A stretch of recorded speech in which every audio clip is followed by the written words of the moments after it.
Everyone doing today? Welcome to my photo editing live stream where you can submit your images live before the stream starts, and I edit them here for you.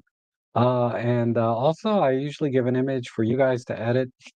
This week, I gave a edit of some or an image of some people fishing in front of the Conowingo Dam. Uh, it's an interesting shot, I guess. It's I love architecture, and then there's a human element in there, so I thought that might be a fun one for you guys to edit. And I always try to give you guys the most recent ones. I don't like cherry pick them from, a catalog. Anyhow, today I'll be again using DxO Photolab 8. It is my favorite photo editor. I believe it gives the best results of all the raw processing editor out there, and I am an affiliate for DxO. So there is a link down below for you to download a free trial and also a coupon code. I think it's 15% off.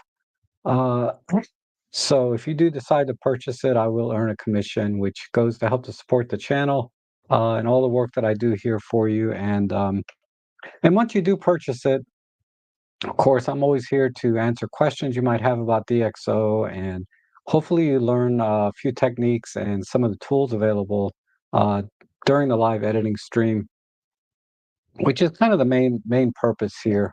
I'm not here to critique the photos or make any judgments. It's primarily about uh, how I use DxO Photolab 8 to edit photos. And of course, I'll try and make some suggestions or share some thoughts of how I might take the picture if you're interested.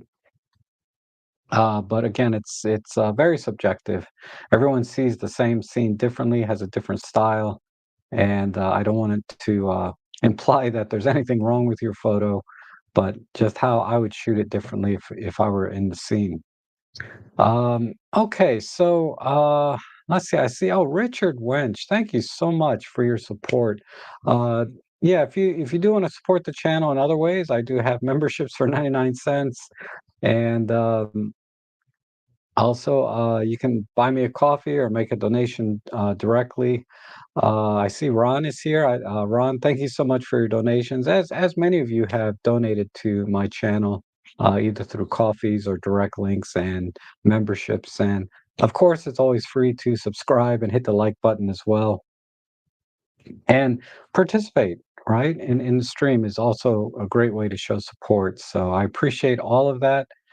And I see Roger's here and Steve is here. Good to see you, John, Paul, William, Jeff, Claire, and Intrigue is here. Very good. Um, so let's get started. I do have the images already downloaded and ready to go. Oh, let me adjust my screen so that you can see the sliders and everything a little better. Oh, I always forget to do that.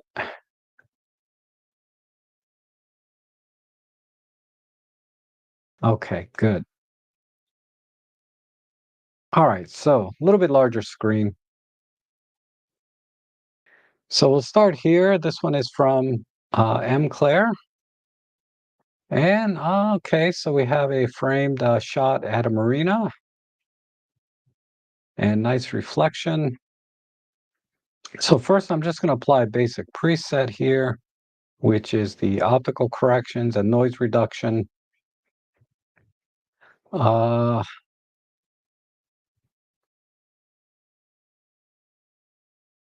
okay, so always I try to think about the composition first of the image.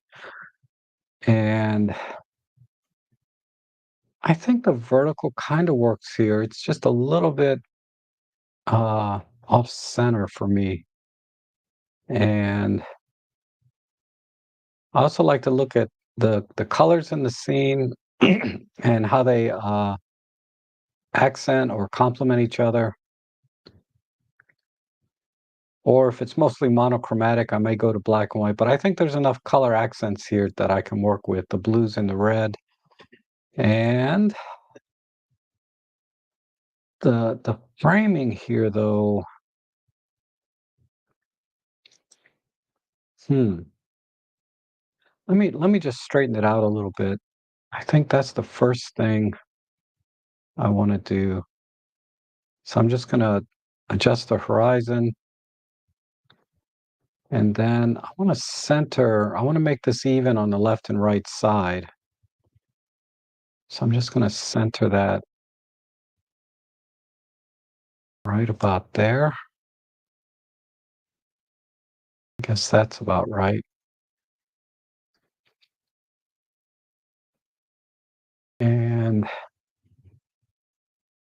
question is, do I stay with a vertical crop? Because this one home up here is a little bit distracting, and so is this one. Let me think about maybe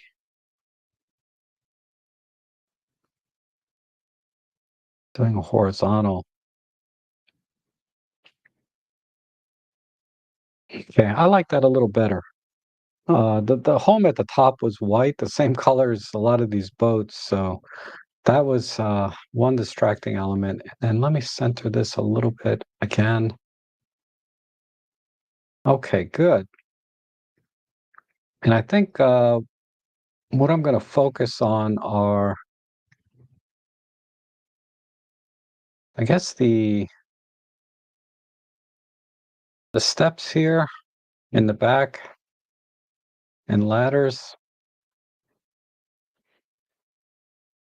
and then use these reds. Okay, so uh, now the next thing I normally do is I look at the overall exposure. If there's any problems there, then I do global adjustments to the exposure. So I may brighten it or darken it. Um, or if I see a problem with the white balance, that might be another global type change.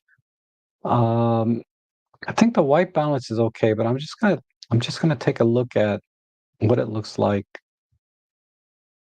if I adjust it maybe a little cooler. I think we're okay as shot. I think that works. OM Systems, Olympus, the white balance is always really pretty much spot on to where I would keep it anyway.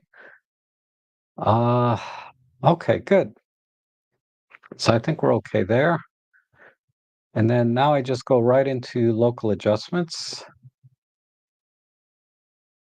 And I want to create a little more separation between the water and the boats. And then maybe in the background. So I'm just going to, let's use a control line.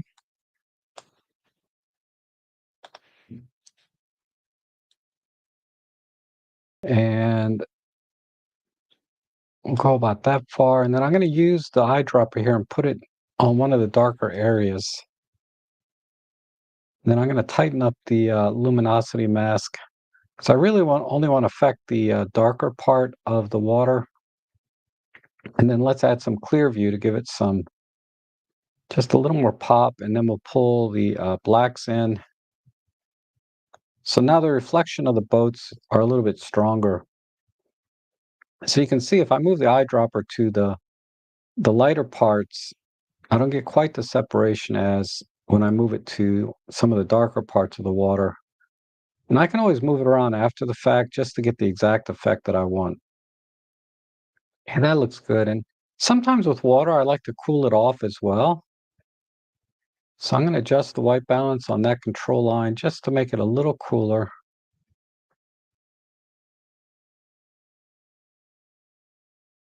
And we are at 6,000. I try not to do more than 500 Kelvin, but right around I think right around 2 or 300 is good. So that's about 400 or 300 and some there. Okay, and then for the upper parts, we do have some highlights of sun up here. So let me try another control line and see if I can just hit some of the yellows here. I'm going to tighten up the chroma mask, which is basically I'm trying to mask out any colors that are not where I have the eyedropper. And that looks good. So now you can see the trees, which have most of the highlights on them, are now masked. And I'm just gonna push the highlights a little bit there. Maybe the midtones. Let me come down. Okay. And then I'm going to push it and make them a little bit warmer. Maybe a little less green, add some magenta in there. So we're at about 66,000. Let's go to about 65, okay? Or 64. All right. Now the reds, I think, are a nice accent to the blue. They are technically an opposite color to blue. So let me go into the color tab. I'm just going to select red. I could also take the eyedropper and just drop it in here to get a little more accurate selection. And then I'm just going to pop the reds a little bit.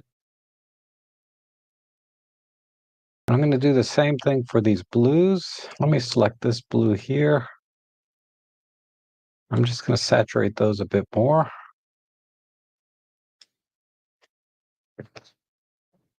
And I'm going to make the boats a little bit whiter. So I'm going to use another local control. This time I'm going to do a control point and just select the whiter areas in here.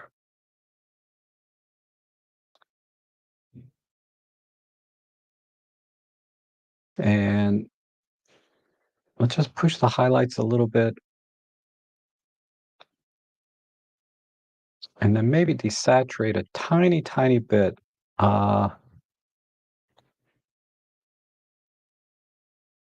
Just to clean that up a bit. Okay. I'm going to tighten up the luminosity or brightness mask a little bit this time. So if I want to see the mask, I can click on here and do show mask. And I'm just going to tighten up the luminosity mask a little bit. That way I'm not affecting the darker areas like the blues and the water. Okay, good. Turn off that mask. And I think that's it. Let me just look at the original.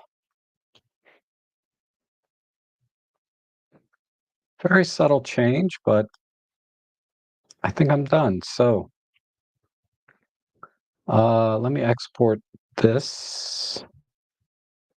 Well, I don't think I need to do that. Uh, I don't need to export this because it's pretty low ISO, and we're seeing all the optical corrections, but we're not seeing, when I don't export, what we're not seeing are basically the denoising and maybe a tiny bit of the sharpening, but I think we're okay. So yeah, I feel like this horizontal crop works a little better for me. I could even go a little bit wider, like just maybe even a 16:9 would be okay. Let me try that. Uh, so I'll go back here.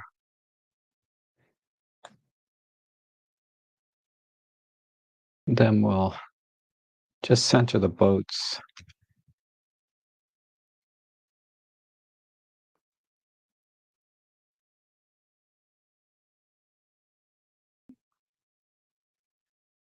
Okay, that's not bad. I like that. So that's my final edit there. And I can just draw a line. Didn't need much. It didn't need much, but just a very subtle change.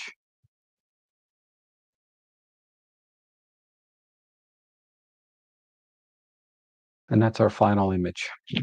Okay, very good. Thank you, Claire, for sending that. And let's go to the next one here. Um, okay, looks like those are cherry blossoms. at a park, and there's a little bit of softness here,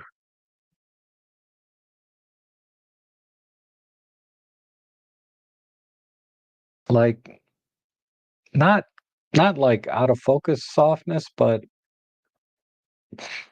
like a little bit of glare. It's a little bit low contrast, so I might punch that back up.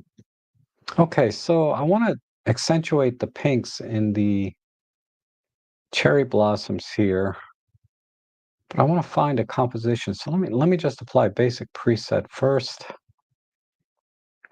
And again, the basic preset just does optical corrections and noise reduction. I'm using the new D Prime X3, which if I export a photo, you'll see if that the effect of that. But I might do it for this one just to get rid of some of this little bit of softness. It's almost like you have a fingerprint or something on your, like a little smudge on your lens that's creating this very low contrast. Because I have this lens, and this lens is awesome. Uh,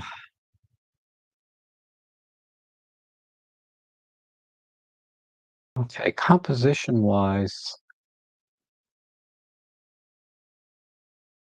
we have a little bit of an S curve here, and then this building kind of anchors the shot, as well as these homes in the background. But I'm thinking a vertical would probably be best on this shot.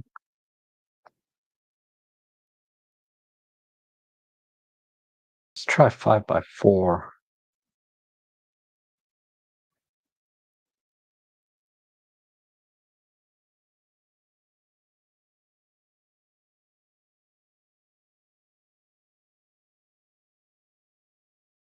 I think I can come in,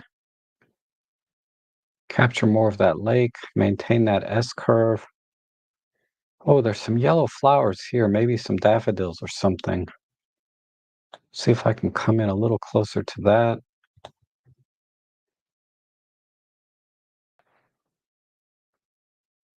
See how that looks.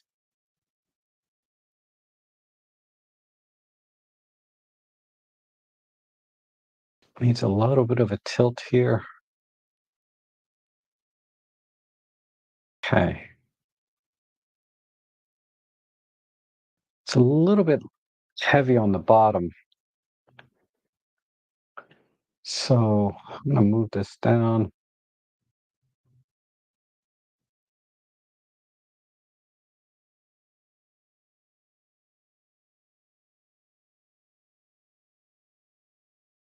Okay. All right, let me see if I can just enhance the sharpness here. So I'm going to use the unsharp mask in this case, because I think optically, we've already done the optical sharpness here that DxO has. So I'm gonna, let's see, maybe I have to zoom in to see the effect of this. Ooh, too much.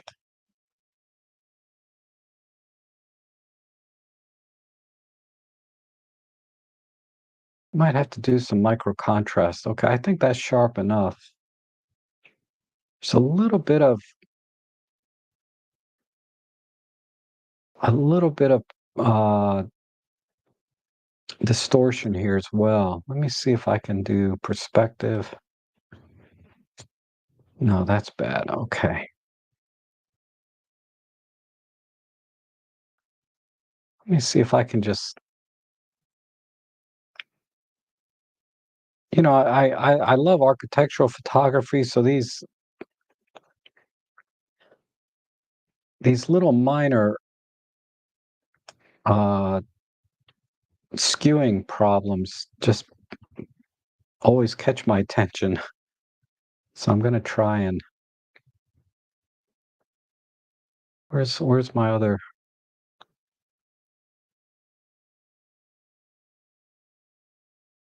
Oh, there it is, all the way up there. Okay.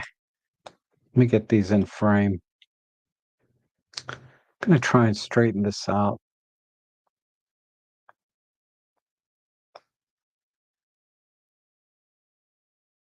Let's preview that. All right, yeah, that's better. So let me apply that because that was really bothering me a little bit. And then I can come in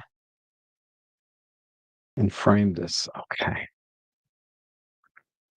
All right, good. Now we're gonna try and accentuate. I believe these are daffodils down here, or maybe, oh, it's hard to see what they are, but I'm gonna pretend they're yellow. It's a little bit of a yellow spot. Ah, that's kind of a brown. There's a red. Okay. Let's do, let's go to local adjustments. I'm just going to punch on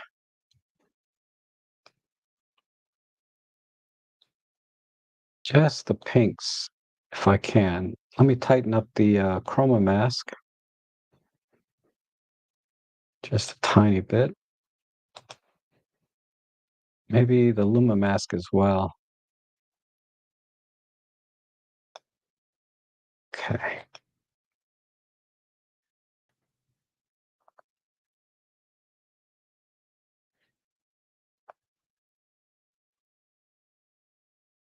And there. All right, so I'm going to let's just accentuate the pinks if we can. Whoops. Let me reset that. So we'll go into the reds. I'm going to slide this over to maybe a little bit of pink.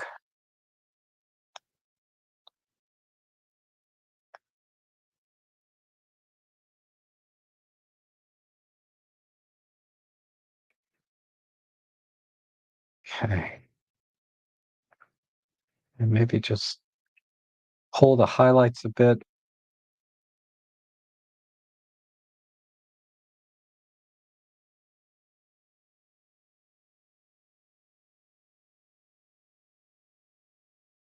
Okay, now let's do the same thing down here with some yellows. I have a little bit of yellow in there, actually. So we'll work with that one, and then in here. See if I can get that right on there.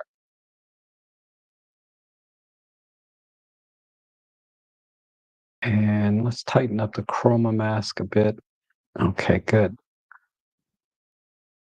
I'll move it over.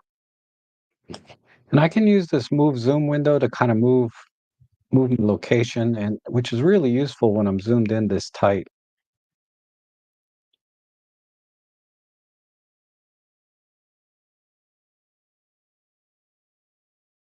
And let me tighten up the luminosity mask as well. And I'm just going to go right to the oranges and yellows. Spread that out a bit and saturate those. Maybe pull the luma down a bit. Pull the highlights a tiny bit.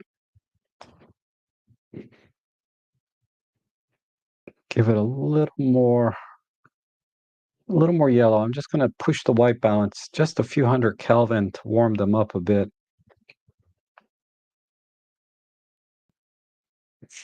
Okay. That seemed to work. It's a little bit of pink and down in here. So let me just saturate those a bit.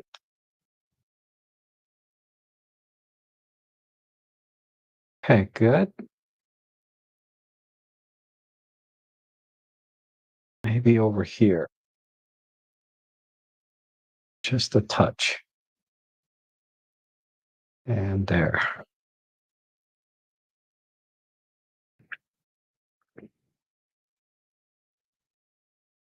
Okay, now let's work a little bit with the shadows.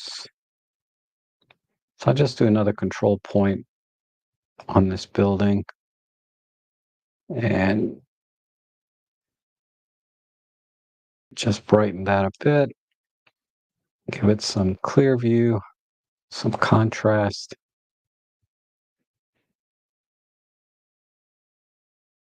Okay. I'm thinking I don't really need these sticks up here either. Let me try one by one crop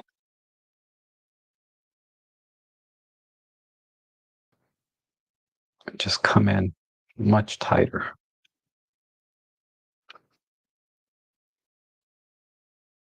Hmm, that doesn't quite work. Go back to the 5 by 4. What if I went horizontal? I think I would lose too much.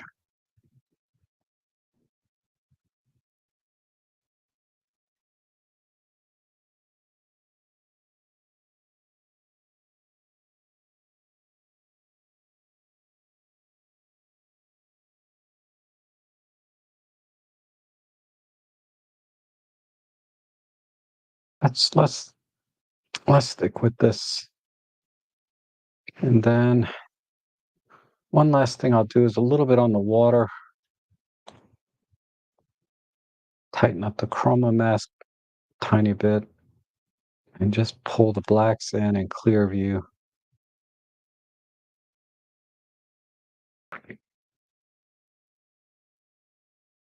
Okay. The sky looks okay. I can try a control line. Tighten up the chroma a bit. See if I can just make that a little darker.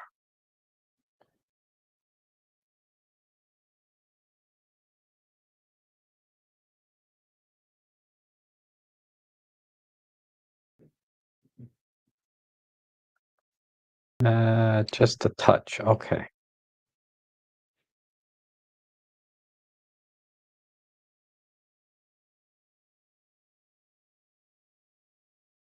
All right, that looks good to me.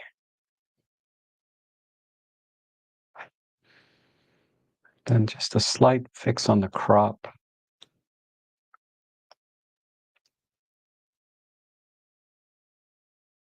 Okay.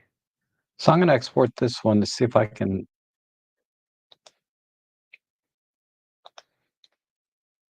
So DxO 72. Okay, that looks good.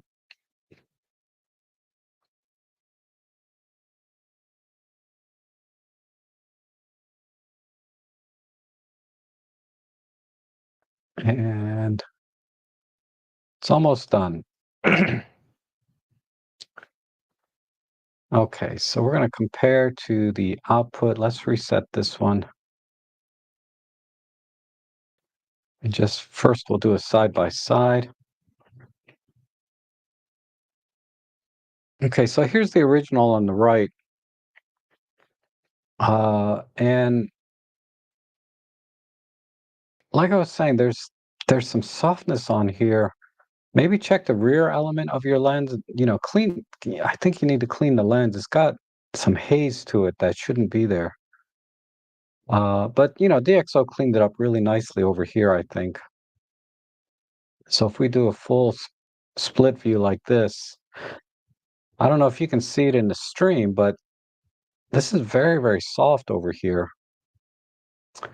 And, I cropped that out anyway. But if we look at like the areas that I didn't crop out, it's very, very soft, which is this lens does not produce that kind of result.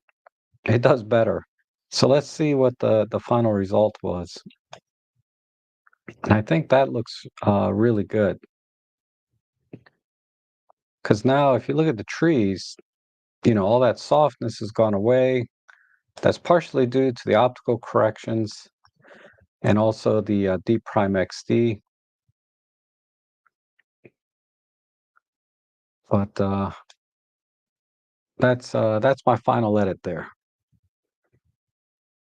Okay. Let's see what else we got.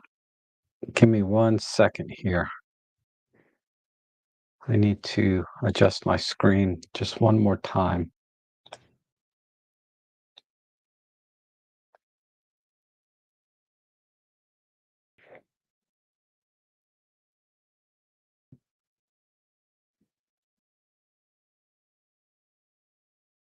Where is...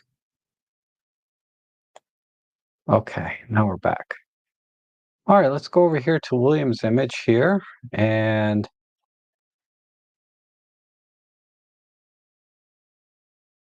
we have, okay, this castle. Yeah, I've done this castle before, but you were much closer. Now you're really far away. So let's do a basic preset.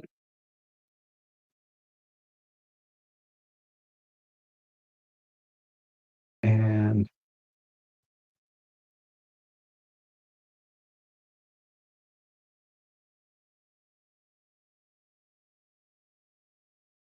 I'm going to... Thinking about a composition here. So the foreground, I think all we need is just right in here, and we don't need all this sky. Let's try a 16 by 9, 16 by 7.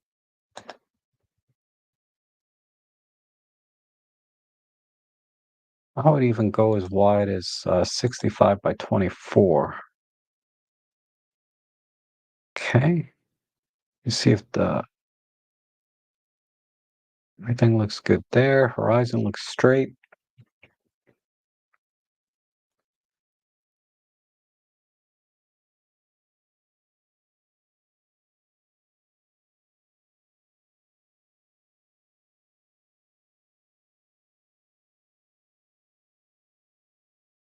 Mm.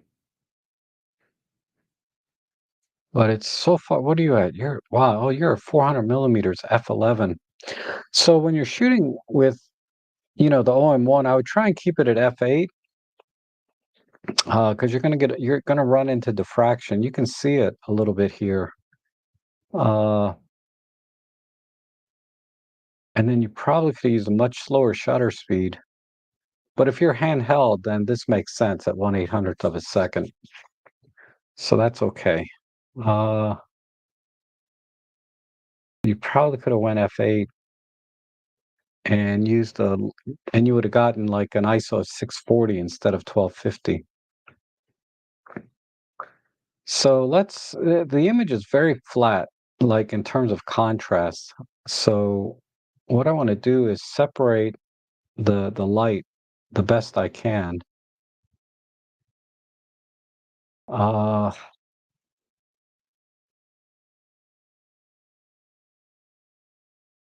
Let me do a global adjustment instead. Let's try a clear view. Yeah, that's not bad. That's a little strong, so we'll back it off. I'll push the highlights a bit, pull the blacks in.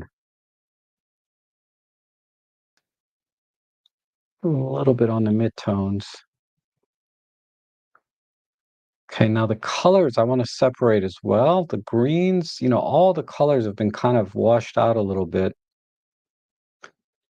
So let me see if there's, yeah, natural. Well, vivid's not bad. Let's start with vivid and see where these greens are. It's not really green, it's blue. And that's the trouble with human vision is your eyes and your brain tell you this is green, but it's not. As you can see, it's actually blue. So let me see if I can shift this into the greens. There we go. And then let's saturate.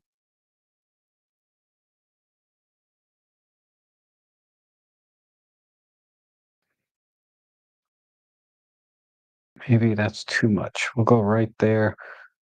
I think the white balance is off too. We need to warm the image up a bit because it's kind of missing a little bit of yellow. There we go. Now we can shift this more green.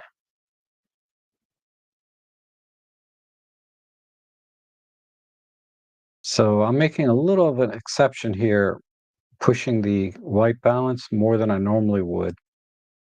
But this is what I mean about global changes. I'm working with global changes first because the overall image was flat and low contrast, both in light and in color. So luma and chroma. Okay, that's good. And let's accentuate some of these trees. I think I can go to local adjustments. So overall, I like this exposure and color. So I just want to accentuate some of the lighter areas of these trees. Go over here and definitely let me go over here. I'm going to move over.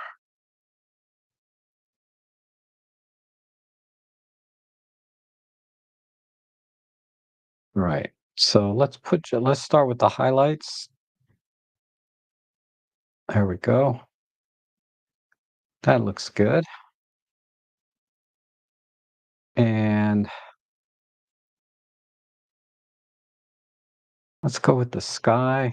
So I'm going to do a control line, start a new one, and we'll come in pretty low. Move our dropper up here, tighten up the luma mask so it doesn't affect the castle as much. And you really want to minimize the masking here, like how much you slide. Like I don't want to slide all the way over here because that's going to maybe cause some halos, but also it won't look very natural. So I like to just kind of keep that at a minimum.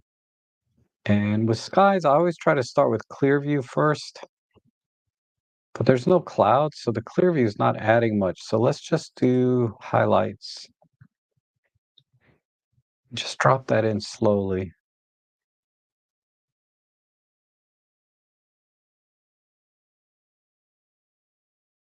And let's maybe push it a little cooler. Let's see what that looks like. No, maybe just a little bit warmer. Okay.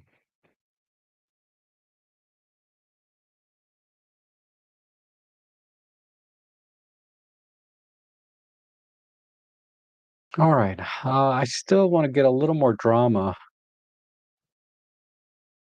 If I look at my histogram, I got nothing up here, and there's still a pretty good gap here on the left side. Well, you can't see the histogram. So what I'm looking at in the histogram, there's a pretty big gap here, and there's a pretty good gap on this side. And I want to stretch it out a little bit. So I should maybe let me do it globally again.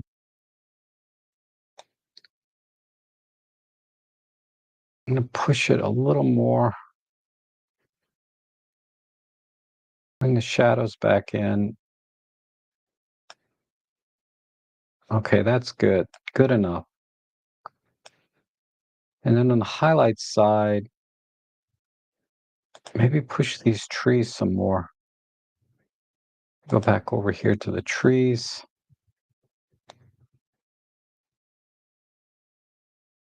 No, the trees are just not quite there, but that's good.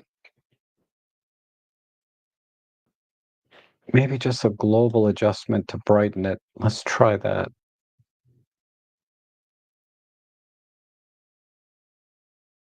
Okay. Can pull the blacks in again. Okay. I think that's good. So let me look at some of the finer details here. So I'm going to use my loop to see how DxO is working with the finer details. I think a little micro contrast would help in here.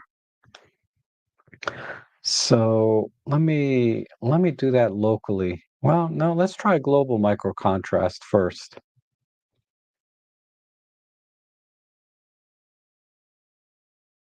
And then I'm going to loop in. The auto is suggesting a 10. That might be good enough. Let me No, I think that's better.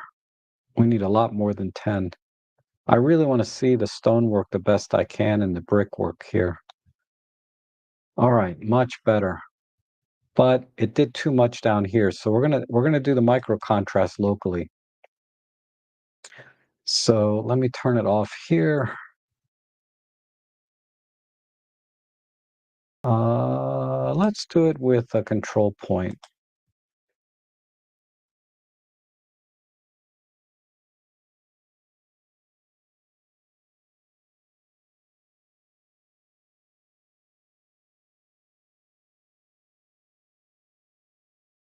I mean, a brush would probably be just as well. Drop one more in there. Okay.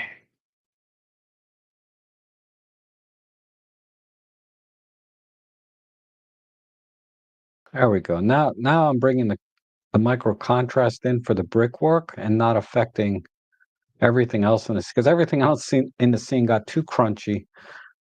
And foliage and things, I normally like it to be a little bit softer.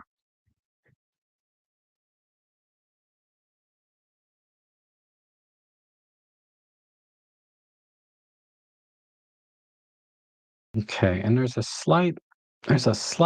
need a slight tilt. Maybe just 5 degrees. I mean, not 5 degrees, but just a quarter. Yeah, 0.05 is what I meant. Okay, good. Okay, I think the image still needs to be warmer. I don't know if I should do it this way.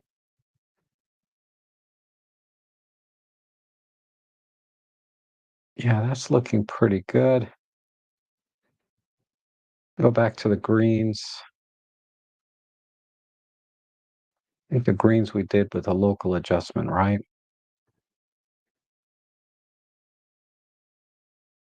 No, we did greens globally over here. So,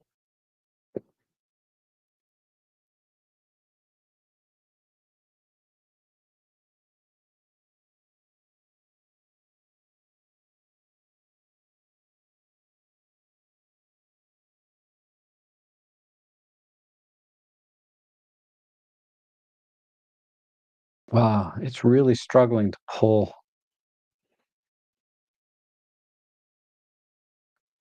Let me do this.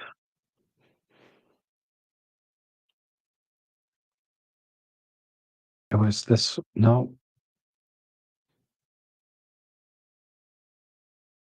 let me do, just gonna use a little bit of a brush. Do the auto masking brush, a new one. I just want these greens to pop a little more.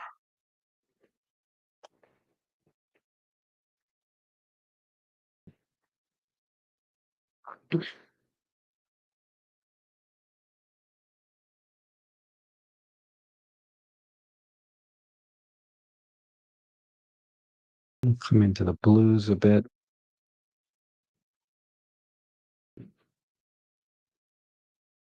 Brighten it a little bit. Okay, good.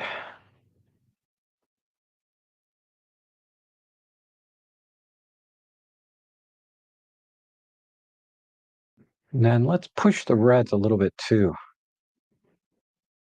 So I'm gonna make a new, let's do auto mask again. Just the reds right in here and there.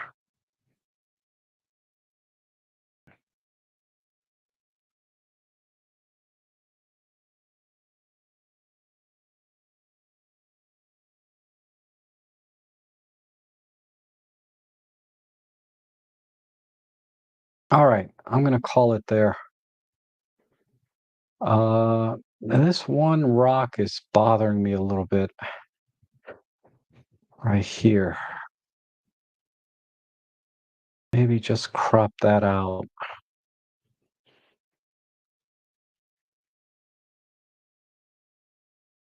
I hate to lose the back corner of the castle. Let me see how that looks.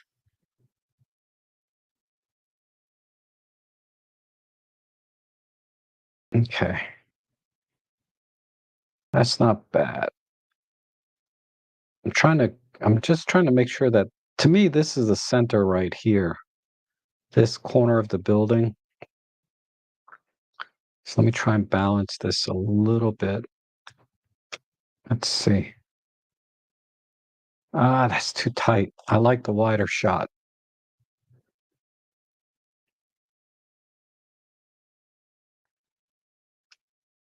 It's a little bit off center, but I'm now making this the center, this thing here. But okay, let's call it there. So let me export this because we did a lot of fine work that I think the Deep Prime XD and things will this image will benefit from.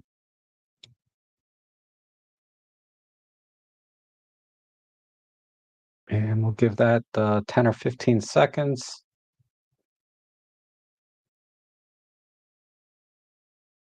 Let's just do a side by side and reset it. All right. All right, so here's the original. And yeah, everything I said about it, it was kind of just very washed out. A lot of that is atmosphere, right? This is not the lens. So a combination of micro contrast and clear view were the key to, bringing out or getting rid of that softness and haze. If this were a different kind of landscape scene, you may want to keep that for a certain feel or emotion. But for this image, I really like, it's an architectural image to me. And I like the fine details of the stonework and the bricks. And then the grass, we had to bring that back somehow. And believe it or not, this is blue, this color here. But it looks green because that's how our eyes kind of, and our brain interpret grass, but it's actually blue. So I had to fix that, and you can see it pops a lot nicer over here. So if we do this and just look at it this way, that's a pretty dramatic difference, right?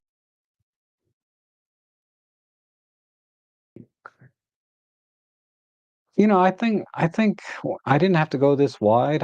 In terms of crop, maybe a little bit higher and lower, like a 16 by 7, I think would have worked as well. Let me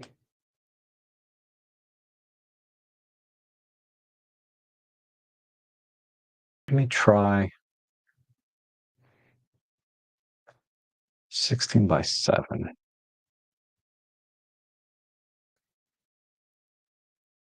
Yeah, 16 by 7's not bad either. Just need to come to about right here. That way we get a little more sense of the foreground. I think that works better.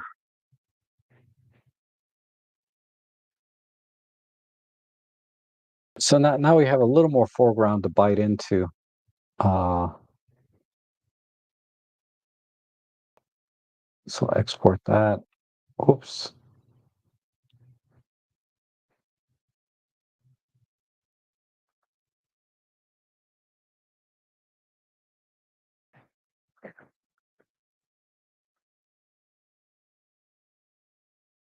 So we'll reset.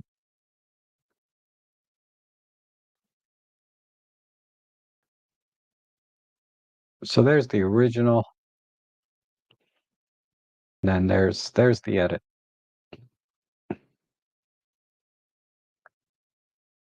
Yeah, that the 16 by 7 works better.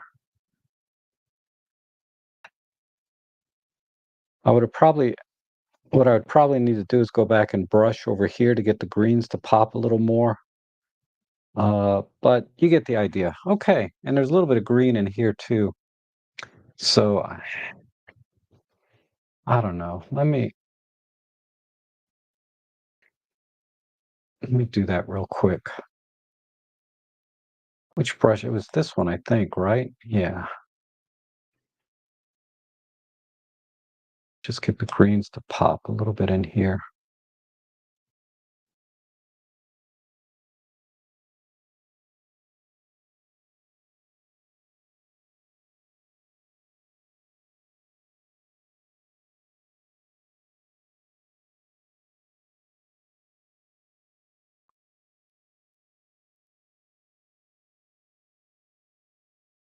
Okay. Anyhow,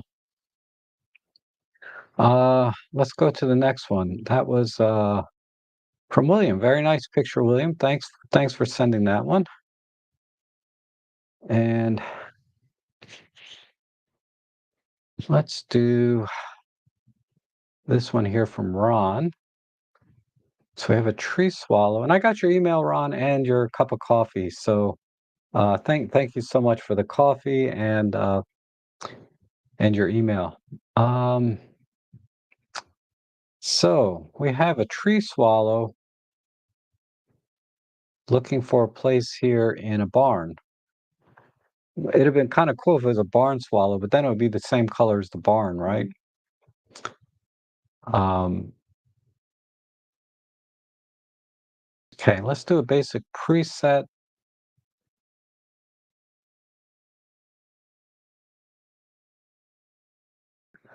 So here we're at ISO 200, 75 to 300 at 150. Okay, just trying to get an idea.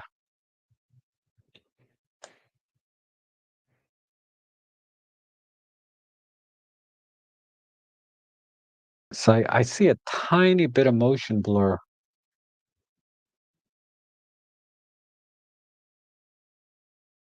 Let me loop in. Yeah, I think there's just the tiniest bit of motion blur on this image. Because when I saw your shutter speed, I was like, wow, 1/60th, that's pretty low. At this focal length, I would be doing like at least 1/250th of a second. And I think the image would have been a little bit sharper. Ideally, one 300th, one 500th would have probably been perfect. And I know we have image stabilization and all of that, but these little birds, you can see there's a little bit of motion blur in here too. These little birds, they twitch and move and everything all the time. And also there's some motion blur on this barn that shouldn't be there either because the shutter speed was too slow. So just keep that in mind. Okay, compositionally, there's too much light here on the right. So let's do a quick crop. And I think a square crop will work.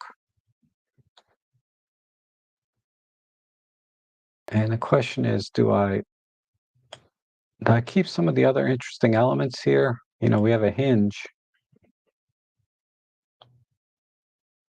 We have all this texture in the wood. I think I'll go with this. Okay, so I'm going to go right to,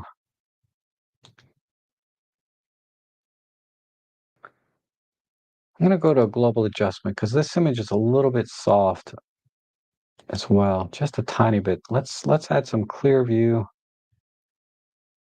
and definitely some micro contrast because what I want to do is bring out the wood and it's a little bit light up here. So I'll do a local adjustment there and the white balance is close. This is a little bit warm for this bird. This bird is really a strong teal color. But if I warm it up, I'm sorry, if I cool it off even more, then the wood gets too cold. I want to keep the wood. So we'll do a local adjustment on the bird. I might be able to do it with just the color wheel.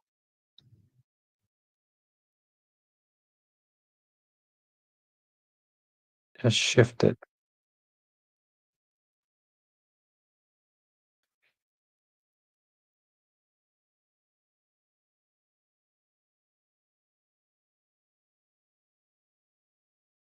Right in there. Okay.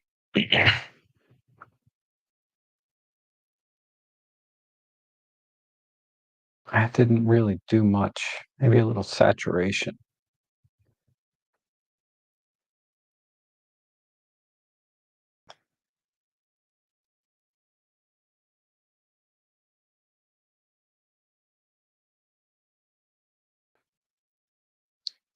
There's just a little bit of yellow in there. Uh, let me do it with the local.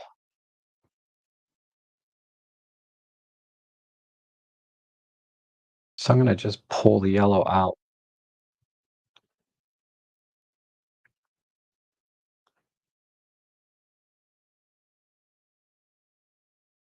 Okay, good. Now let's do another control point and see if we can bring out some of the texture. Probably micro contrast would be best to do that. I like pushing the shadows.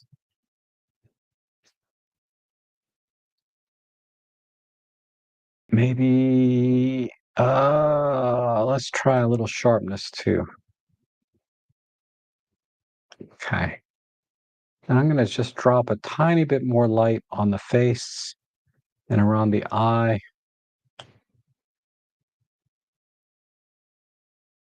Add some clear view. Push the highlights a bit.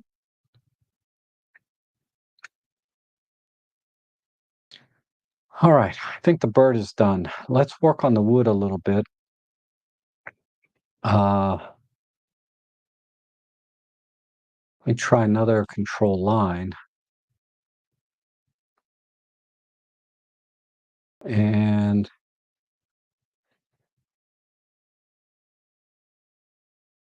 clear view.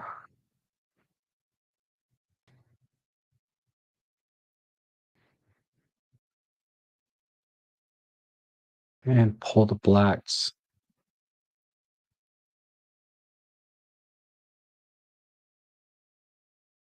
Do the same thing on the bottom.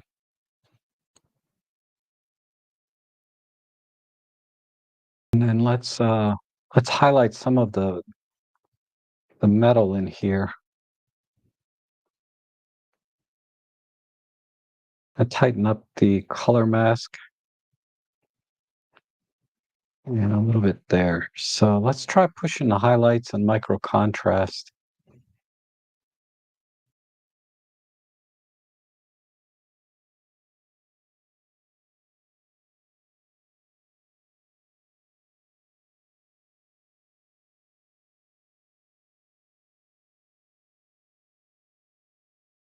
Okay.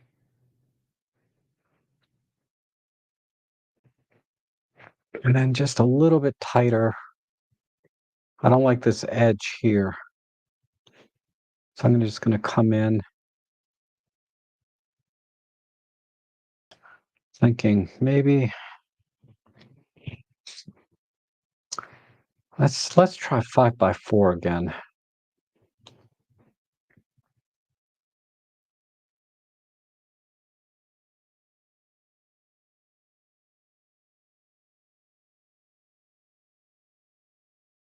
Because there's not a ton of detail on the bird.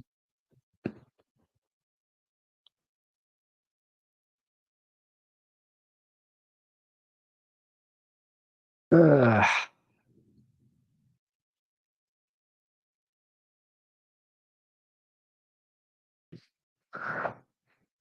Okay.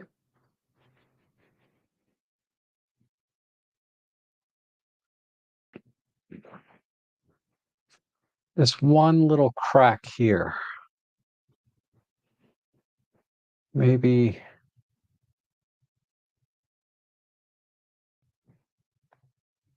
get rid of that.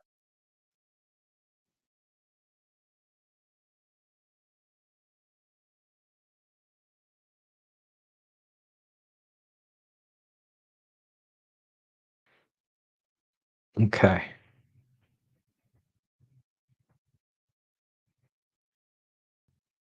All right. I think I just need go back to the local. I think it was this control line.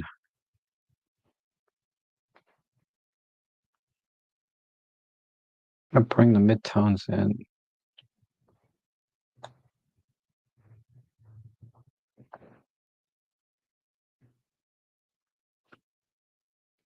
I need a separate control line. So I'm gonna kind of balance the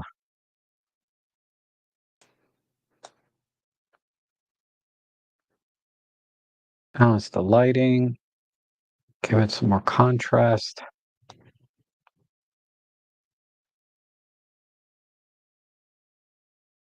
Maybe a coal.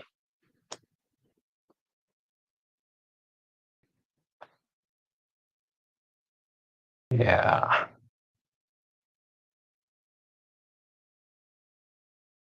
Give it a little warmth. Give that a little warmth.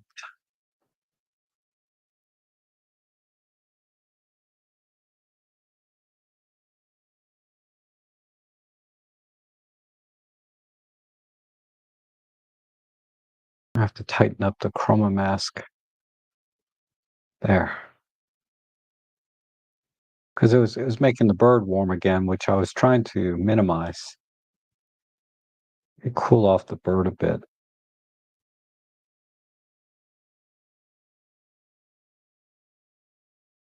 Then just push a little bit brighter. Okay. Something's not right here. This spot. There we go.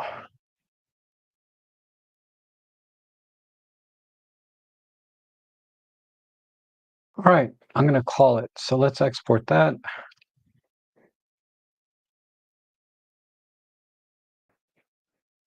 And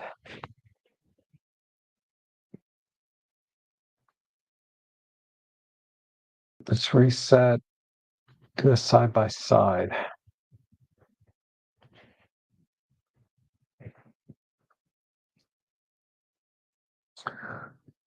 All right, so yeah, so this image here, you only zoomed in to 150. You could have probably zoomed in all the way to 300 millimeters and got the tighter crop, similar to what I ended up here, and captured more detail. You also need to use a faster shutter speed. It's just too slow. I was definitely seeing some motion blur on the bird and on the barn itself and the birdhouse. Compositionally, I decided to keep some of the metalwork in here. I don't know. I just liked it, and I think we're okay. So let's do a split view.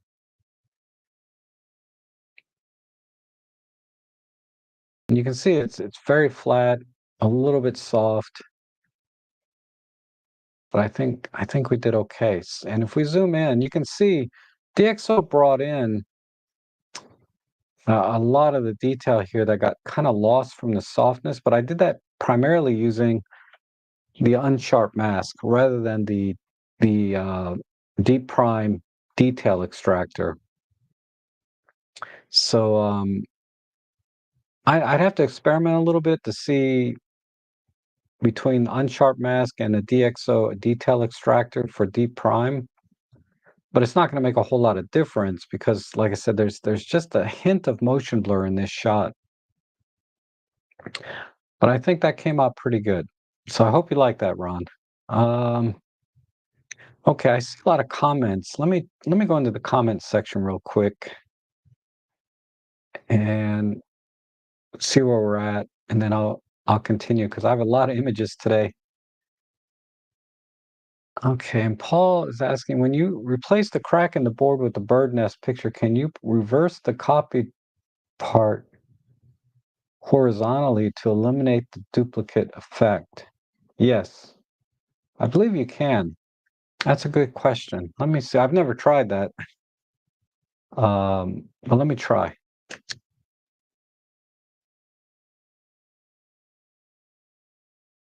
So what you're asking is about this particular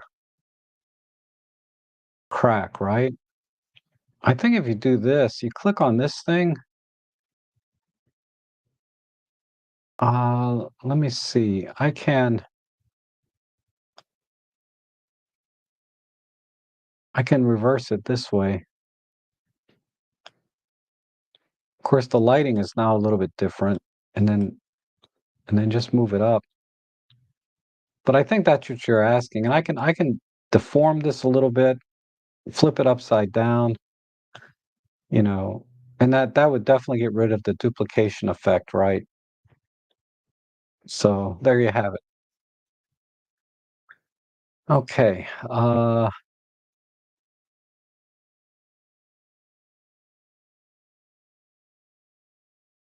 Rob, you can reflect it also. Oh, Paul is answering the other Paul's question. Yeah, so hopefully I showed that. And you can reflect it also. I haven't tried that, but I think just playing with that tool there, you can do that. And Roger says, email me the finished hummingbird photo when you get done with the stream. Okay, just send me an email to remind me, because I might forget. And I think my sensor on EP7 need EPL7. Yeah, possibly. It could be the sensor, certainly. And then William says it was an A mode, but I'll keep F8 in mind for such shots. Yep, that was for the castle shot, I believe. And Paul says, interesting crop on the flowering branches. It works as these trees in the background give the story of the buds. Yep, thank you. I like that. Yeah, that crop came in okay. And Paul says, I sent in 2 images. The smaller JPEG was my edited version. I had lots of fun taking pictures of dioramas. Got the pleasure of seeing the studio Dave in person who made the sets and figures. Oh, okay. Uh, and oh,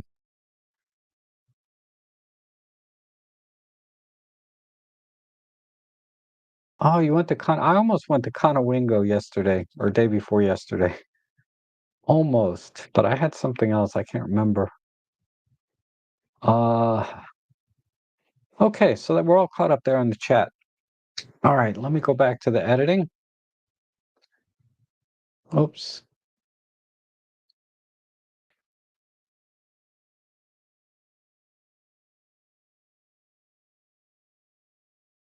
Okay. I don't see a hummingbird picture in here, Roger. Oh, duh. It's next. There we go. All right. Let's see. So we definitely need to brighten this up, but the exposure is not bad. I think we can do with local adjustments because if I brighten this way, well, no, yeah. Let's just add a stop back in. I think that's good. And then we can just locally pull these back down and bring the eye up. Let's do that. Well, I'm sorry, I have to apply my preset first. We'll do a square, brighten this up, and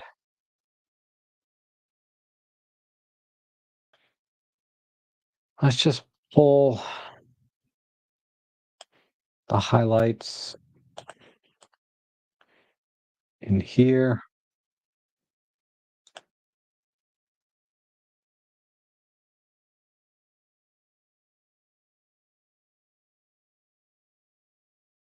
Okay, that's good. Crop wise, let me go back to this crop.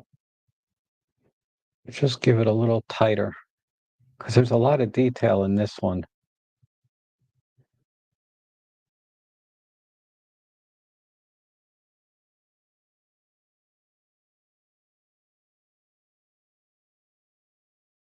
Okay. All right, good, good. A little bit strong. That's okay. All right, let's do the eyes.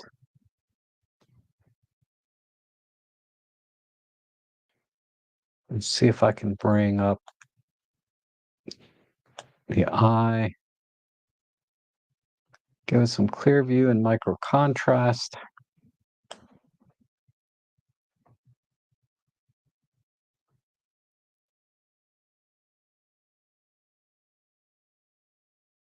Guess right about there. Make it a little tighter. And then while we're in here, I'm gonna pull back some of the highlights on the beak.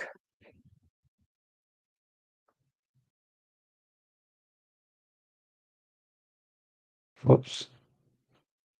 Give it a little micro contrast.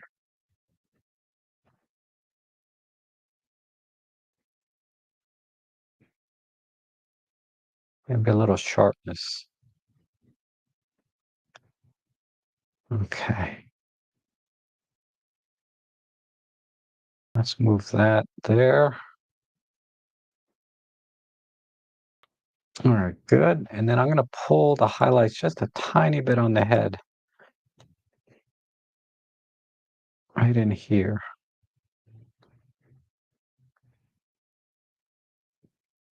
And then let's deal with this red color. Uh,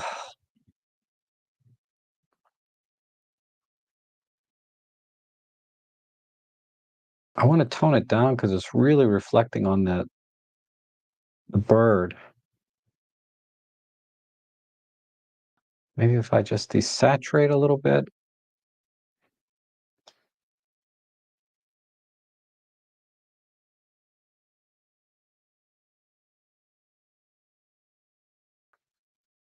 Make it a little darker.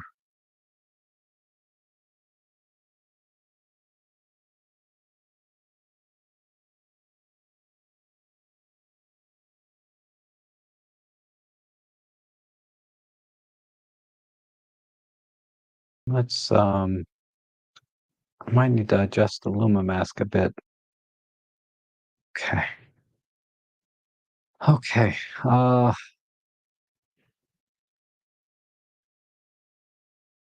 If I go this way.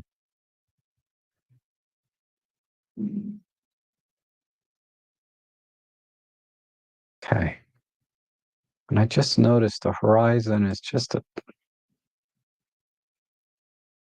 tiny bit off.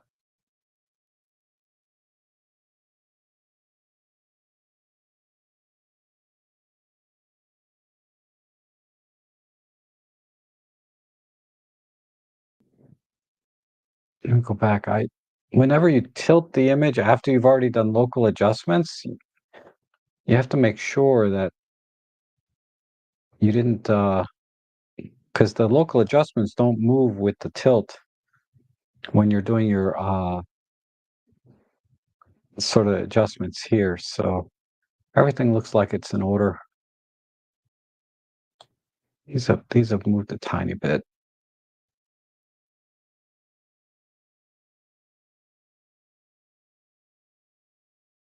Okay.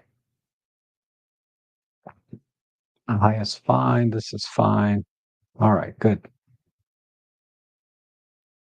I think we're okay. Maybe a little more push globally in the shadows. Because I like that soft background.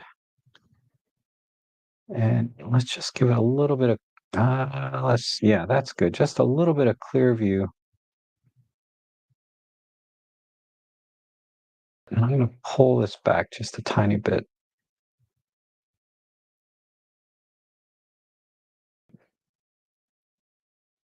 Okay. Just do a comparison. I think we're good. All right, so let me export this. Maybe a slight pull in the blacks.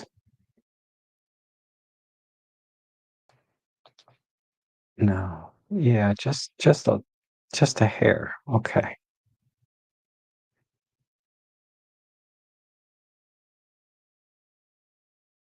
Yeah. All right.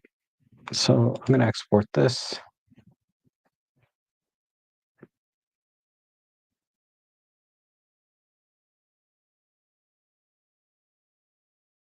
and 10 or 15 seconds later, we have the output. So I'll reset this one and we'll do a side by side. All right. So, yeah, so basically, I don't know why it's exposed this way to begin with. I'm curious, what metering mode? Oh, spot metering, that's why. So you spot meter right here, I assume. Uh, because if you used matrix metering, it would have been more like this. but then you would have clipped the highlights, right? So I think you did a pretty good job, uh, with the spot meter. And then if we go in close, you can see kind of the difference here that DxO made. Uh, and compositionally, I think this pole was a little distracting, and I like to do square crops on my nature and wildlife anyway. Maybe brush out this one little cobweb down here, but other than that, I think it looks really good. Okay.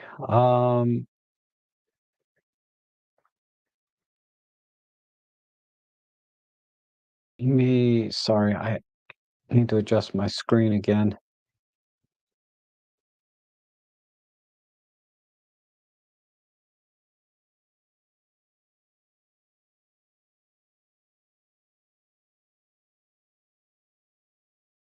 Okay. That's my image. All right. Let's go to this one.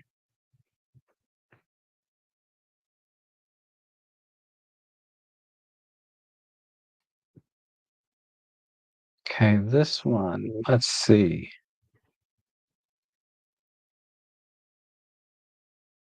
This is something in China, it looks like.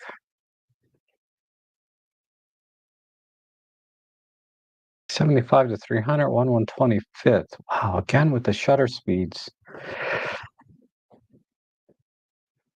This is at least, yeah, I don't see any motion blur here. I think this one's okay.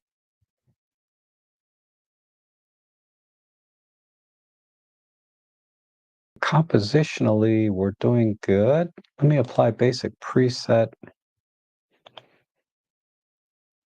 Oops, I have a new one down here that for D prime 3. Okay, so what I might do is bring out the two train people here. Oh, sorry. Thank you for that. All right, so the train here, uh, I was just checking for sharpness because I noticed the shutter speed's a little low, not as low as the one with the tree swallow, but definitely uh, still a little slower than I would use with that focal length. Again, I'd probably be at like 1/500th of a second. But anyhow, I like this. I like this composition. I might just trim it just a little off on the right. Is that somebody's camera? It almost looks like a camera on a monopod here, but it's probably a light for the train. I don't know if I can crop this though without losing all the other things I want to keep. Unless I do just a manual. Oops, unconstrained. I like to try to use standard crop sizes, but uh, just a hair more. Okay. So I don't think that's almost square. Yeah, but square is not going to work. So let's go with that. Okay, so the trains, we're gonna highlight these conductors, or I forget what you call these train people, the train drivers. Have a really strong light here, a little bit here. So this red can accent these reds. So I want to get those the same. Highlight this particular person and maybe minimize everything else. Let me just look at a global thing real quick. Just want to see where all the light is. Okay, this one's a little bit strong. I'm gonna have to fix this one down here. And then that's okay. This is okay. So we're somewhere in here. Let me Let me pull the blacks and let's bring the exposure back up.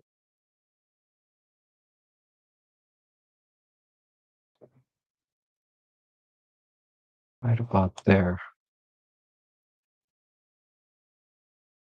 Okay.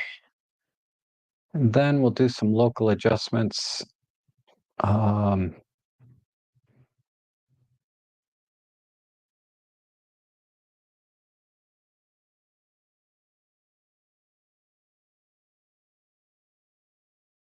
they were sitting about there and there, right? Oh, no, down here. Where did the other driver go? Right there.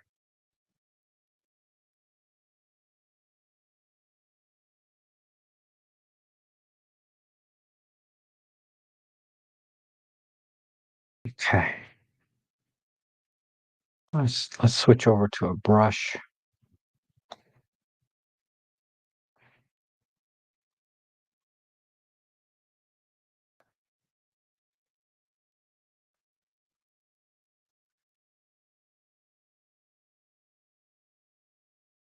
And we need to warm this up.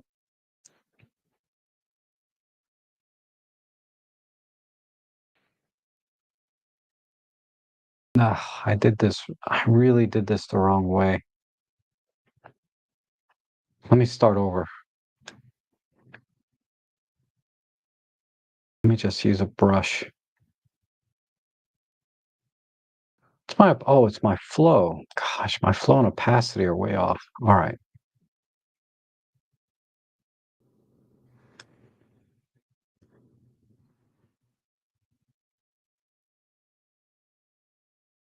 Well, maybe not. Let me try this again.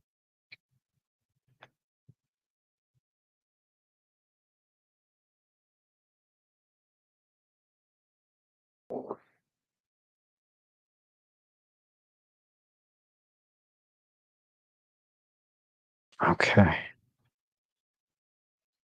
Bring that up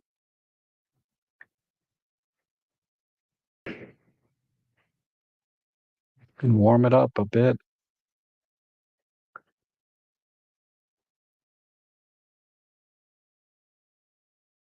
like so. Some contrast. A little bit of push on the shadows. There we go. And then let's do the same thing. Let's try an auto mask brush. I doubt this is going to work.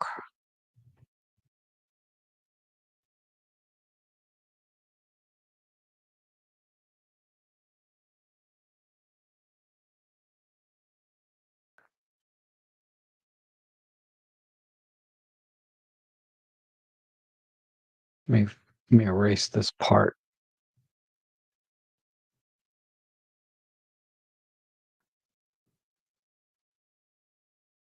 Fix my flow and opacity. There we go. Okay.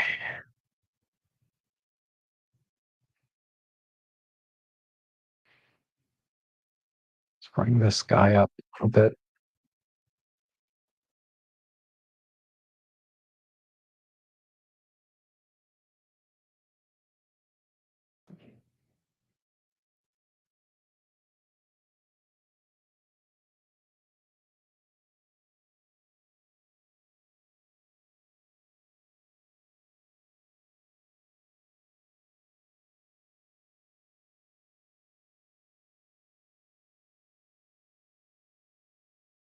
Okay, we'll do a spot. Let's do a spot to bring that up.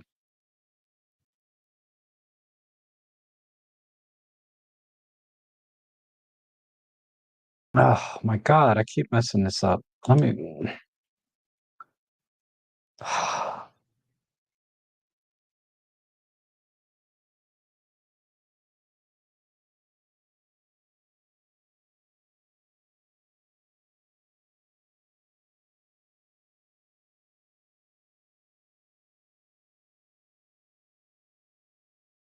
What is it? What am I not seeing here? Okay. I see what I see what's what now. All right. So this brush,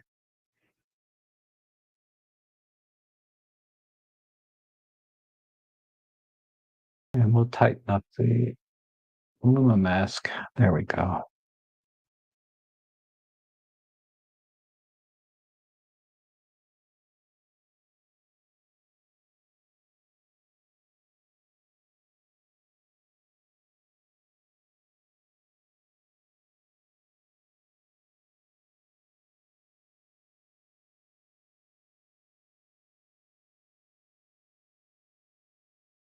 I think I'm just trying too hard.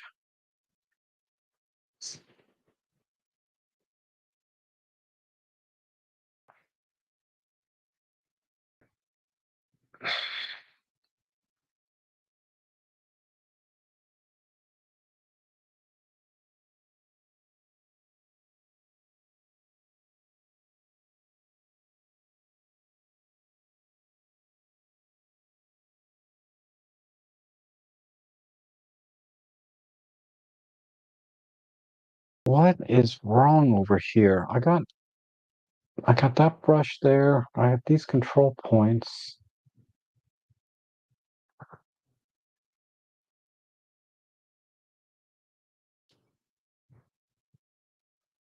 Right. I'm sorry, guys. What is something is just not right. What is this?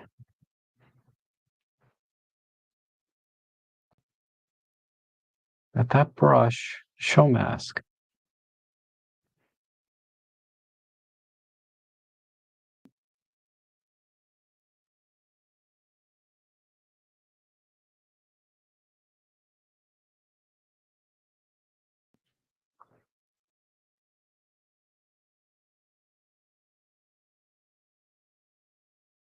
I just want to bring this up.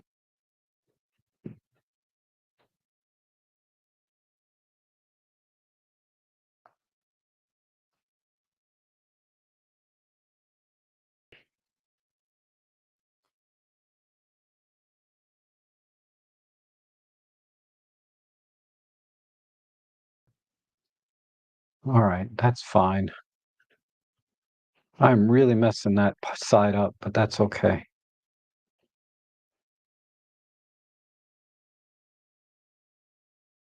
Uh,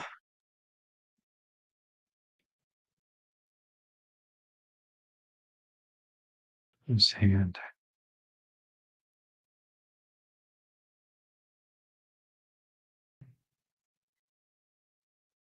All right, and I'm going to get rid of this one.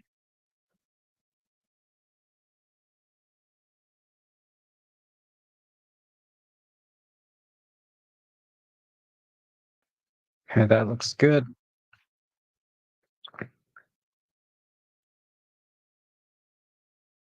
Go back to my brush here.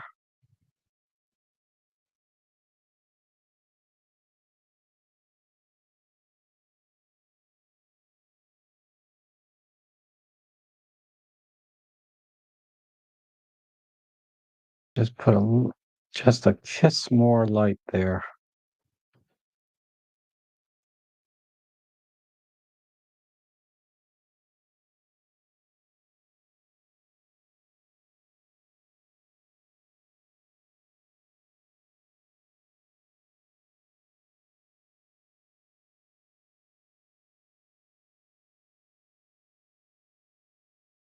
Okay.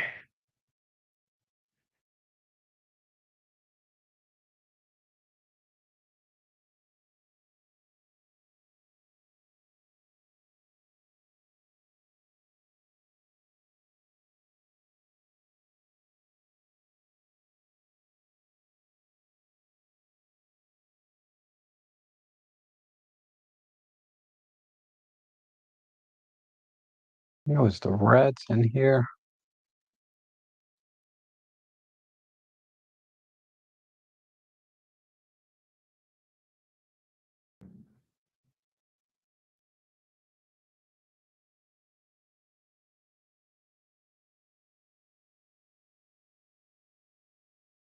That might need its own.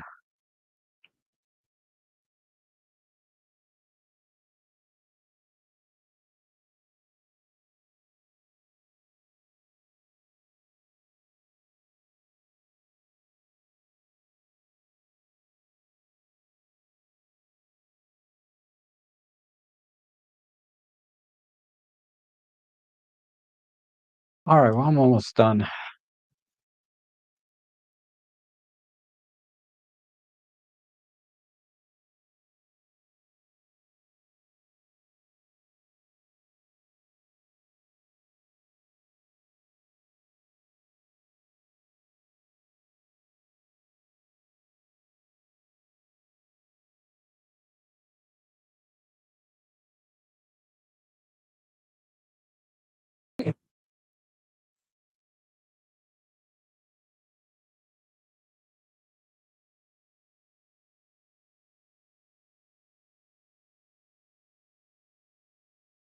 Just thinking now.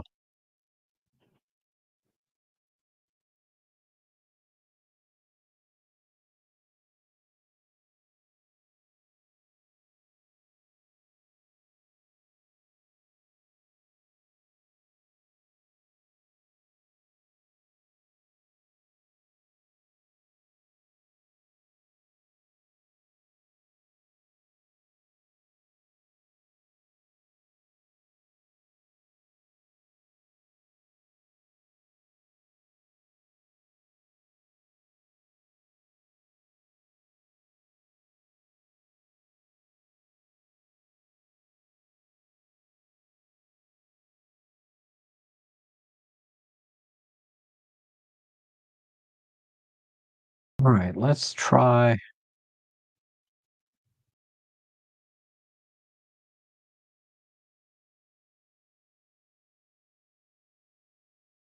like that. Let's cool off everything. We're at 55. Let's go down to about 51. Let's do some micro contrast.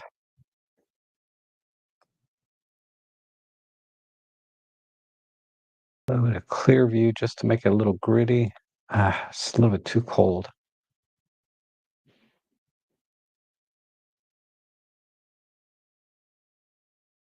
Oh, what a terrible edit. I'm so sorry. I really messed this up. I got flustered by this guy on the left.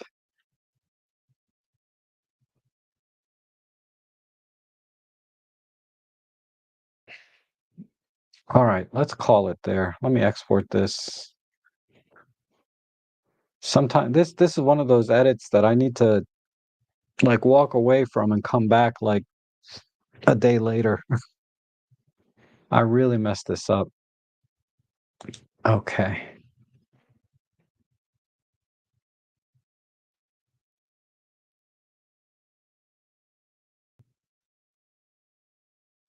All right. So the only thing I like about it, and with my editing, that is I got rid of this left side. This left side was just distracting to me, especially this very bright part here. And then overall, the scene is very bright. So I wanted to darken it, but I didn't want to lose the elements of this guy here and a little accents of red here and there. So if we do it this way, that's the original, and there's my edit. So it's a little grittier look,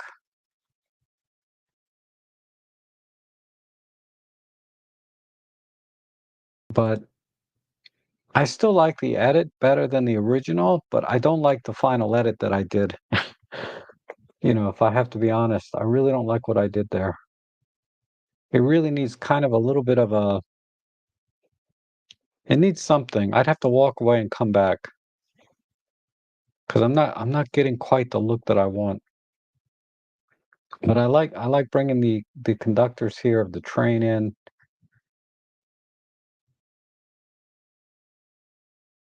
So I think that worked. Okay. Wow, that was tough. That was tough. So that was from Hung. Thank you, Hung, for sending that. That's a great image. I wish I could have done a better job with it. All right. Let's see. This one here is from Paul. Okay, so we have a nice little kind of vacation spot here or retreat.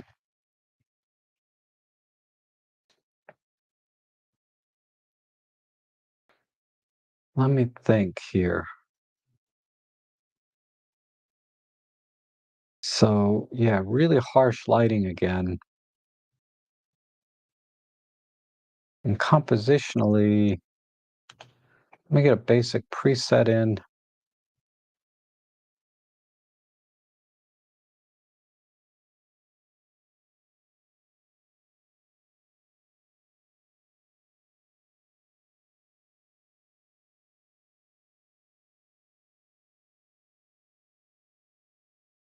I wonder if I can just get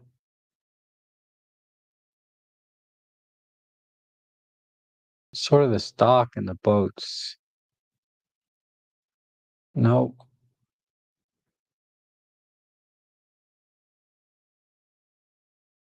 so I kind of like, I like all the information in this picture.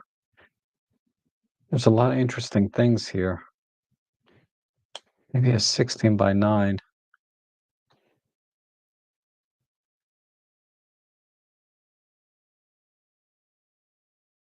Okay, I'll go with this. Not crazy about that either, but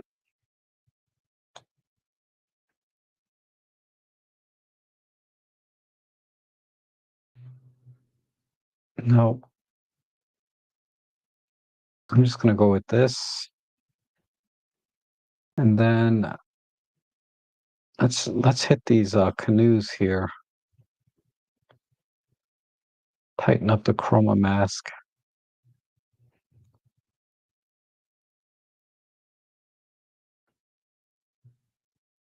And just push the vibrancy.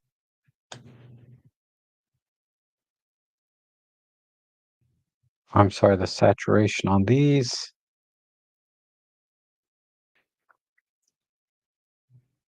Okay, let's get the water.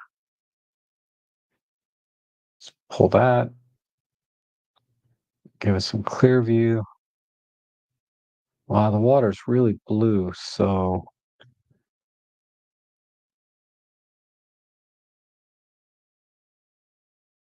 let me see if I can.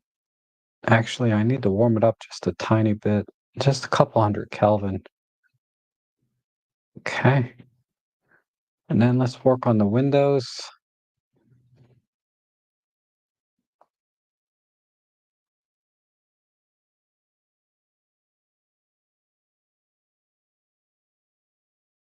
I think the windows I'll just hit with some micro contrast, maybe a light push in the highlights and shadows.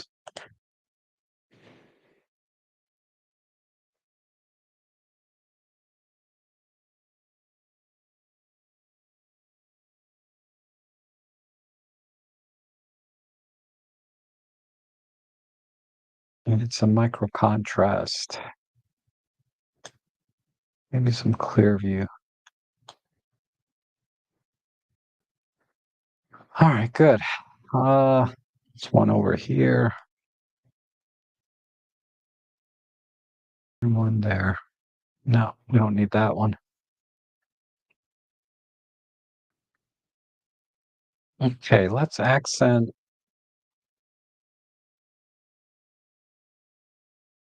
mm,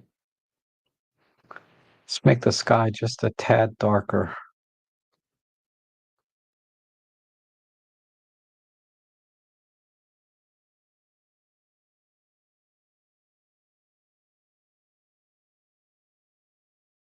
And then I'm going to desaturate this globally. Maybe the vibrancy will work.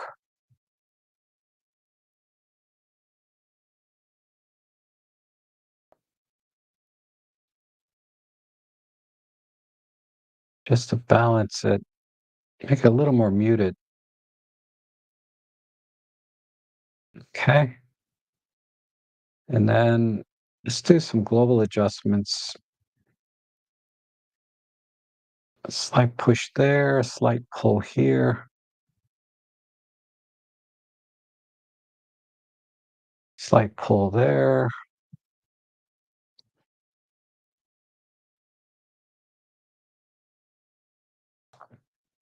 Okay, let's see how we're doing.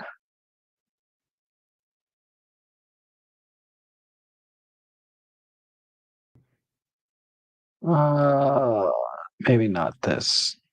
Yeah. This is getting a little bit too gritty on the roof.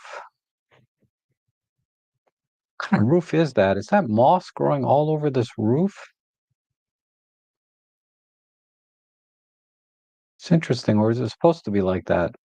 I don't know. It's probably not moss because there's good sunlight on there. I'm only conscious of that because I just paid a guy 400 bucks to clean my roof of moss. Let's make a little more contrast in the roof though. Um, maybe use this brush. No, let's just use a soft brush.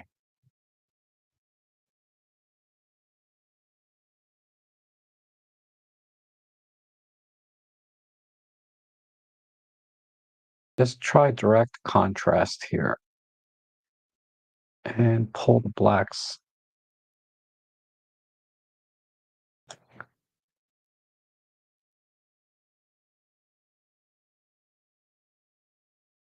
Okay, I think I'll call it there. There's not really any noise, so I'm gonna leave it like this.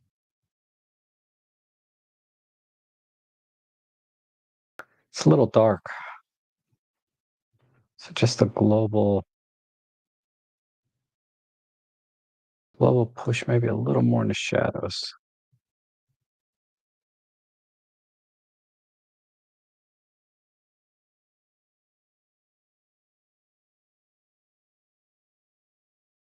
All right, so not a lot. I just could not figure out a composition for this basically. So I just made a little tighter crop, 16 by 9, and then tried to accent the windows a little bit. I always like to accent windows and doors on architecture. And then just more contrast in the roof line, or the roof, I should say, because it's a little bit flat over here. So I just made it a little more contrast here, a little punch on the reds on the canoes, and then make the water a little darker, a little warmer. And if we look at it this way, I think, yeah, just a very subtle change. It really didn't need much, but I think it's a little better. Okay. Thank you, Paul. See, we need a optics module.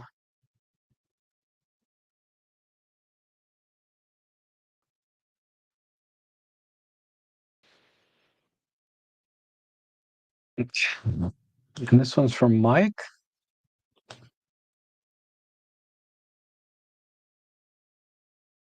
All right, so these are always tough, right? Because you want to get the motion of the blades, but you want to get a tack sharp image. So your panning skills have to be really good. So good job on this. You really, wow. Yeah, this is a pretty solid image. Okay, so let's apply basic I mean it shows a lot of skill in taking a shot like this. Because this is a contradictory to doing birds and stuff, right? Because you're trying to show motion, but then have a tack sharp image on the body, which is exactly opposite of a bird. You always want tack sharp. You don't really want to show motion all the time. Maybe the wings. Okay, there's a slight sensor spot. I'm gonna fix that. Okay, compositionally, let's just center it a little bit.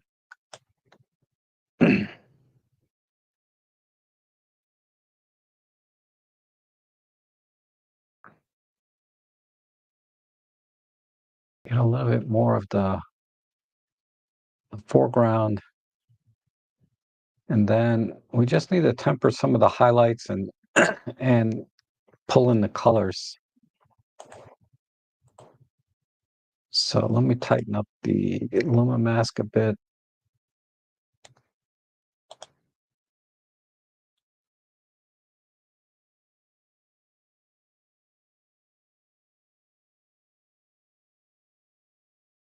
It's a micro contrast, clear view.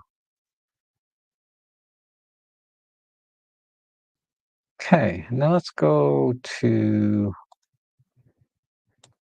the colors on the plane.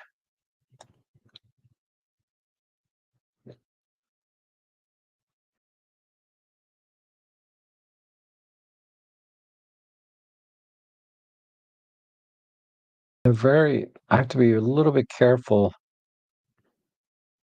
not to highlight the sky. See how the mask is bleeding in the sky very easily because the sky is blue and the plane's got blue paint. So I'm just using the luminosity mask to kind of, ugh, not really getting there, but let's see how we do. Okay. So let's do, okay, that's good. That's good. Just vibrancy there. All right. Let me see if I can get that string to stand out a bit more. Maybe I can just do it on the global because there's kind of reds everywhere, right? Okay, that's good.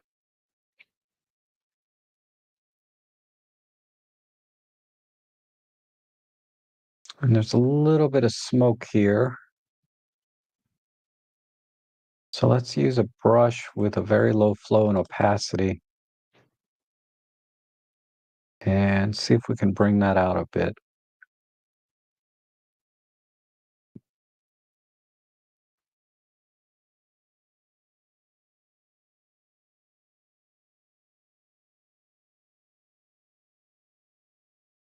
Mm, let me try one more time. A little bigger.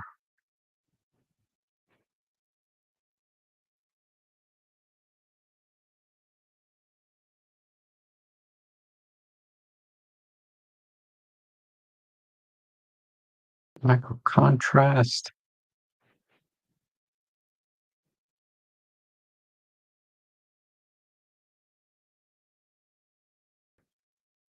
Oh, okay. Let's just erase a little bit there.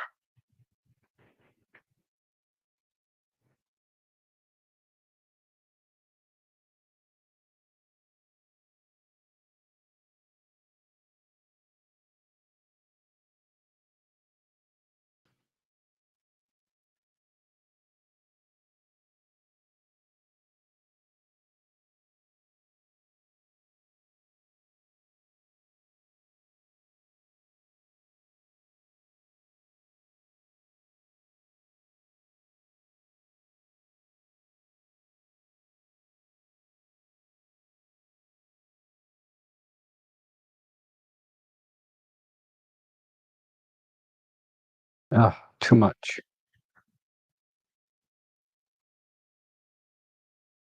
All right. And then I'm going to do a global clear view because that way we can see the propellers. And then just a little bit of warmth.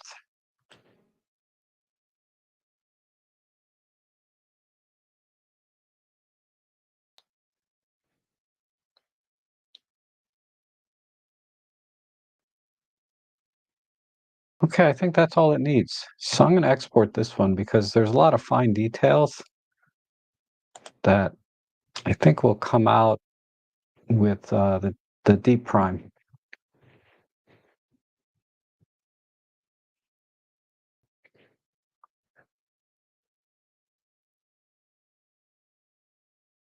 Okay. Pair this, reset.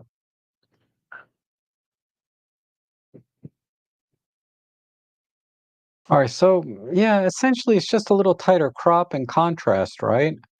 Um, if we come all the way in, I think the optical corrections, sharpened up the lens quite a bit, like with the lettering and the fine scratches in the paint. And then you can clearly see here, this is more saturated, which you saw me do earlier, the blue on the wings. But I had to do it in a way that it didn't affect the sky right here. So it did a tiny bit. I can see a little bit here, but for the most part, I was able to avoid creating any halos around the wings. The highlights are completely clipped, so the best I could do was, just bring them in a little bit where I can.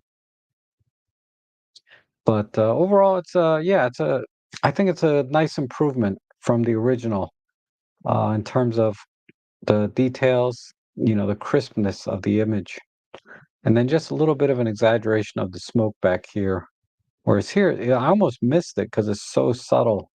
But here, it's pretty clear. All right, thank you. That was from Mike Cruz. Okay, Jeff Painter. All right, nice heron picture. Boy, you sent me a heron picture a couple of weeks ago. I wonder if this is from the same day. I like this one a lot better than the one I got a couple of weeks ago. The one a couple of weeks ago was really busy. This is a very busy scene, but in an organized way because everything is almost vertical. I think even a wider shot would have been interesting. Uh, just to have a little pop of blue heron here against a much larger field. But okay, let's see what we can do. Let's do a basic preset, and I'm going to crop this again, maybe a 16 by 9, and just oops, and just come in a little off center like this. Get rid of that stray, this little blade over here, cattail or something. And then let's come up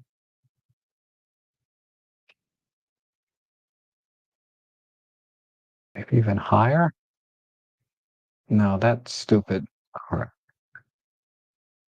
how about lower and tighter. Maybe maybe even wider. Okay, I like that. And then we'll just bring out the eyes and beak a little bit. So a little push there. Some clear views, some micro contrast. And let's brighten up the yellow. All right. And then let's just brighten up overall in this area. I'm going to tighten up the chroma mask.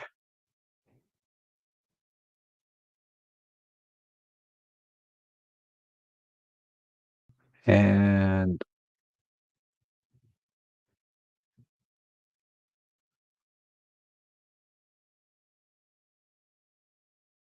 give it some micro contrast. Wow, this is amazing. Oh, 300 f4. I was like, man, there's so much detail here, but that is a 300 f4. Okay, that makes sense. All right, so we've got that, and what I'm gonna do is maybe mute a little bit the rest of the scene.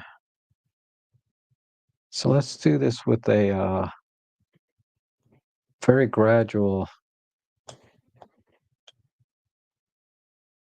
approach.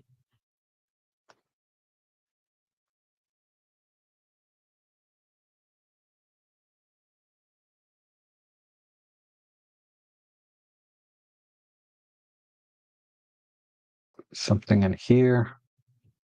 And let's just pull the vibrancy down. Maybe even desaturate.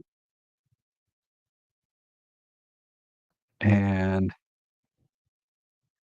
let's reduce the contrast too. Maybe not that much.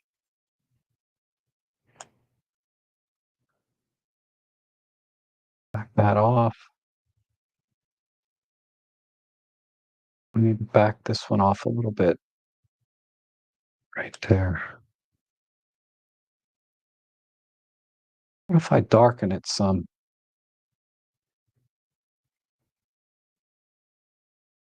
Now let's pull the blacks.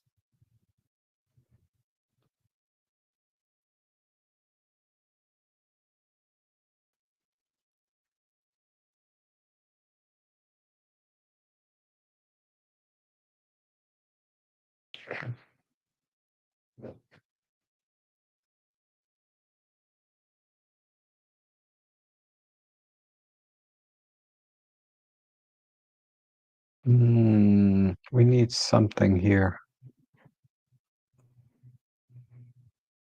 Maybe a little bit more of a push here, and then on this guy.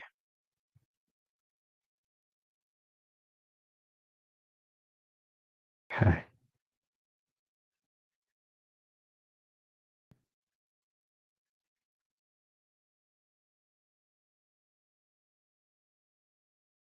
A little bit less micro contrast, I think.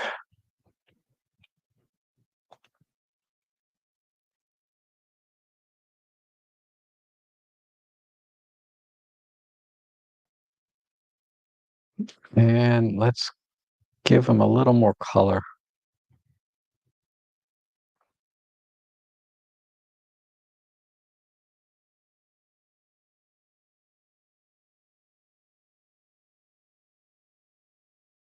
Okay, I'm done. So I'm going to export.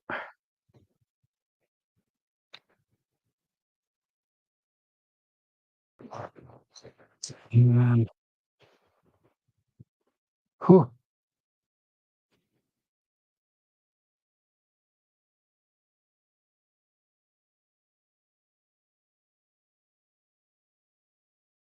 set side by side. All right, so here's the original on the right. Um, really nice image, but I think yeah, if you had a 300 f4, you can't zoom out. I'd have liked to seen a little wider shot, but I wasn't there, so I don't know. I don't know if a wider shot would have worked. Maybe there's a bunch of junk, in the background that wouldn't fit. So just doing this crop, let's do a split. And if we zoom in, you can see how much detail we were able to pull out on the heron versus, this one, tiny bit of noise, tiny bit of softness, but we were able to bring all that back. And I think this wide crop works really well with this image. I like that. Okay. Awesome shot, Jeff. Let's go to the next one. And this one looks like maybe bluebells. I like the composition. Let's let's get a basic preset.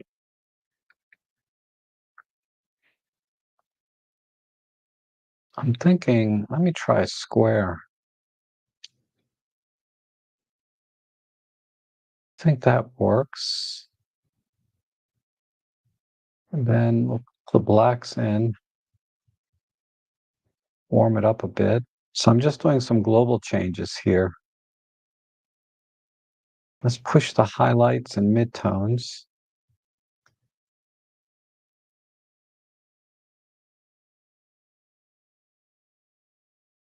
just to make the scene a little more dynamic. And I'm going to darken this left corner. Uh, okay, and then we'll just temper the highlights a little bit where it got clipped, just a tiny bit. And then let's push some of the yellows. So there's a little bit of yellow here, and here, and here. A little bit there and there. Let's go to yellow. It's a little bit orangey. A little bit brighter.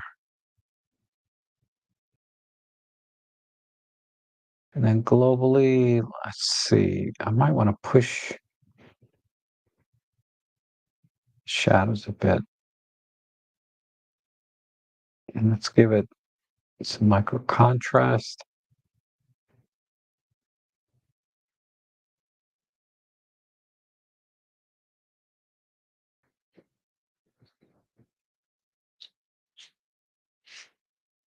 Okay, I think that's it. So let's look at a comparison here.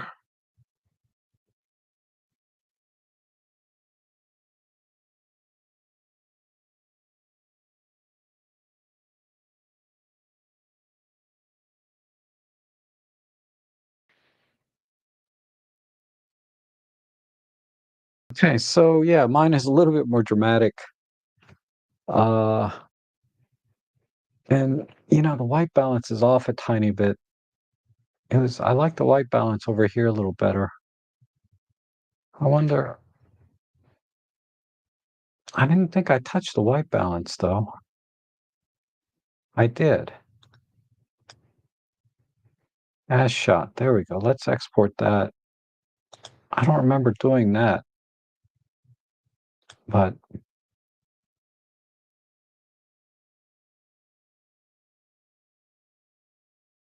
give that a second.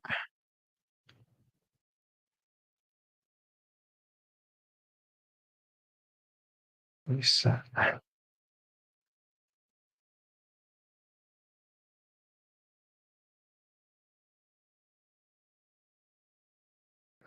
All right, so there's the original on the right.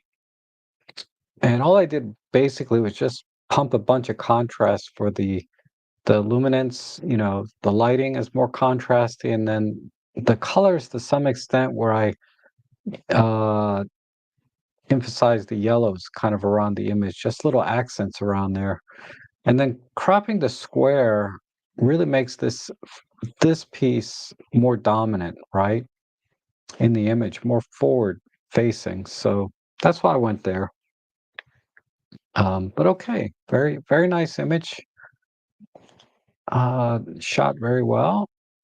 Thank you. Oh, that's from John Follows. Thank you, John. And let's see. We have here. Uh, oh, I've seen videos. I saw a video on doing like these action figure toy photography. I don't know how to describe it. This is really cool, though. What is this up here? Well, let me brighten the image up. I'm going to apply a basic preset first. And, oh, this you're holding an LED light here. Okay. I thought maybe it was part of the scene, but that's just your hand. So we're definitely going to have to fix that. And, but yeah, it's great lighting. Just too bad your hand is in the shot. Man, how am I going to fix that? I mean, Photoshop is really good at fixing that, but I don't know if I'm going to be able to fix this in.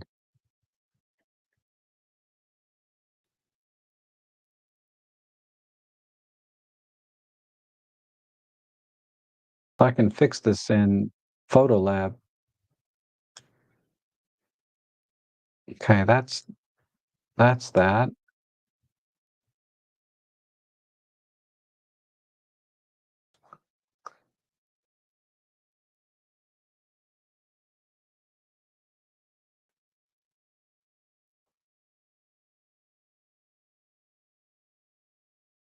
This is definitely going to be harder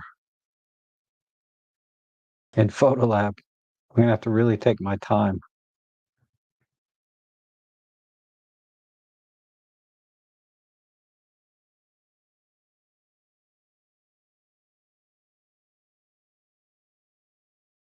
And I found doing this in little pieces at a time works best.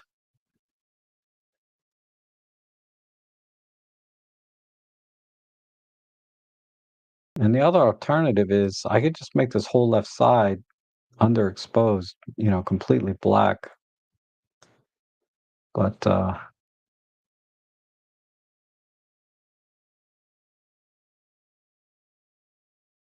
let's see how far I can get with this.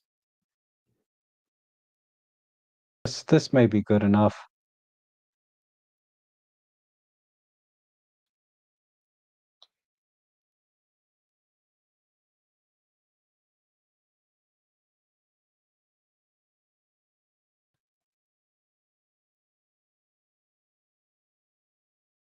All right, that's good enough. Okay. Uh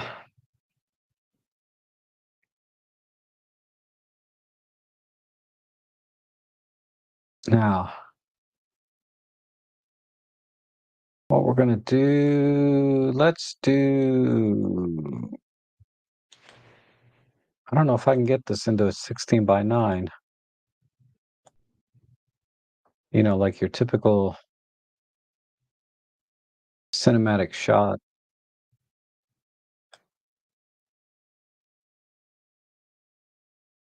What if I do that? No.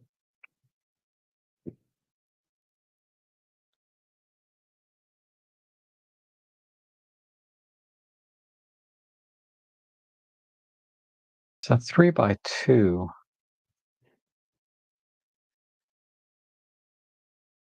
And we don't have to do 16 by 9. I just would have liked to try it because that's your typical uh screen size. Man, this is perfectly centered. This was really well shot. Let's see. Just a little bit of blur in here. So maybe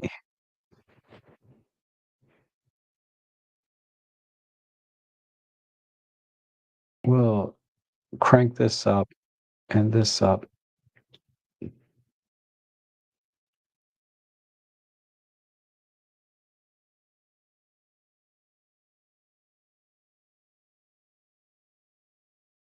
I don't know. Let me try unsharp mask. I'm gonna use a big radius.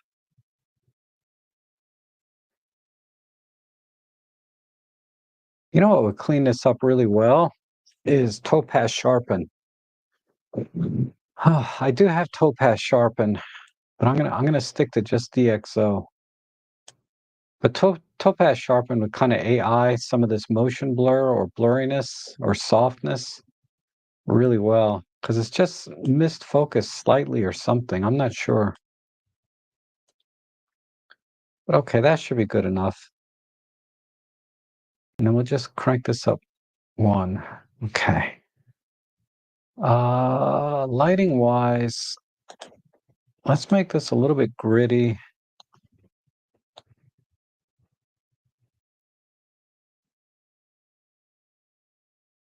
Uh, go back in.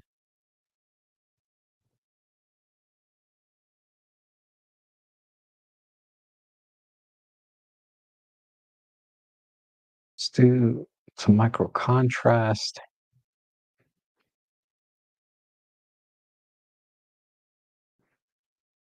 And globally,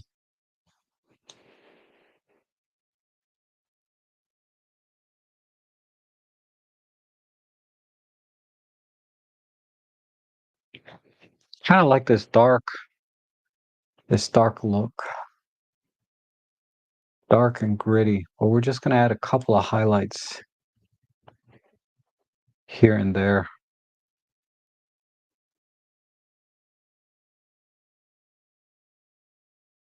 just a touch.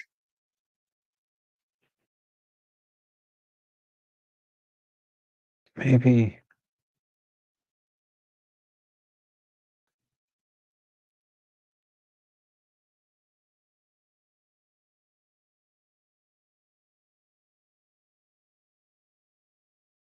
that.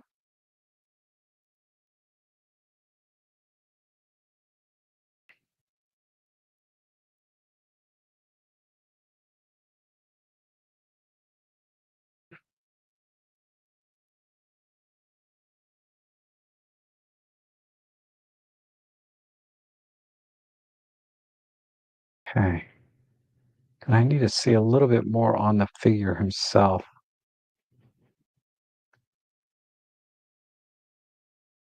I always like to start on the brighter parts and then work my way down. And rather than just pushing the shadows right away, I kind of like to work from the opposite direction and come in. Oops, the heck was that? Let's see if we can.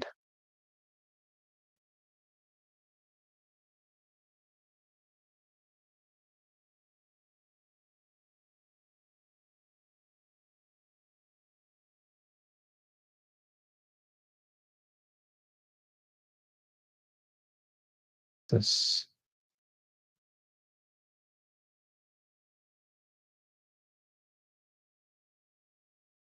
So a little bit of blue in here is interesting.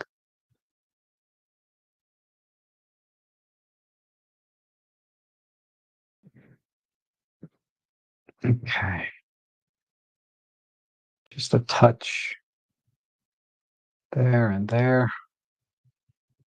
It's a little bit overexposed, but that's okay. I like that. And then a touch here.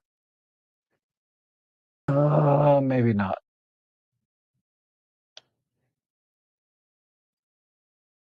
No, it's a little bit too strong. We need a separate one. I just want to get a little bit of a touch on the hands and arm. Just a little bit here and there. Let me hold on. I gotta look in here. His other arm is down here.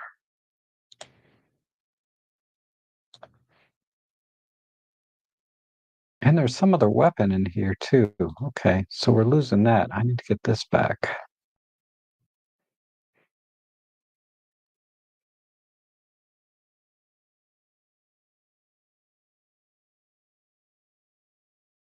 Let's do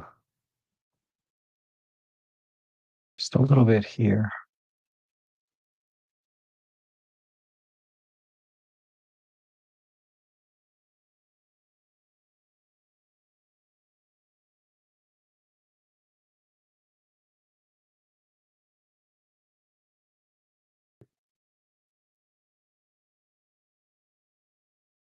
Okay.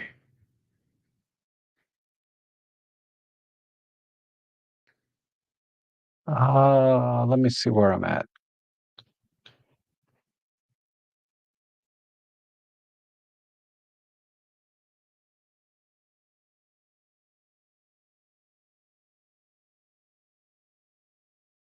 Kind of like the grittiness over here too, this red. Let me see if I can just bring that out a little bit.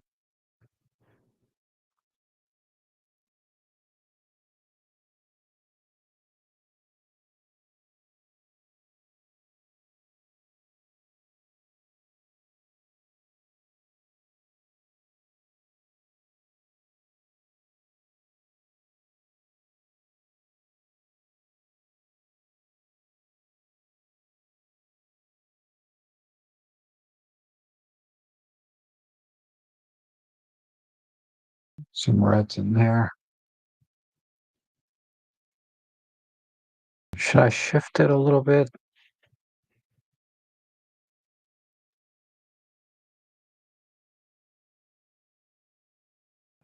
Shift this guy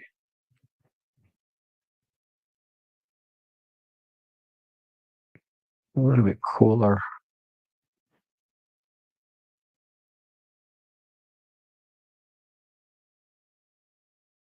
I forget what's up here. I have to keep brightening the image just to make sure I got everything I want. This sign and this box, okay. And this door. There's a lot of interesting things in this scene. So let me just give a little kiss of light to a couple other things and I'm done. So I want a little kiss of light here.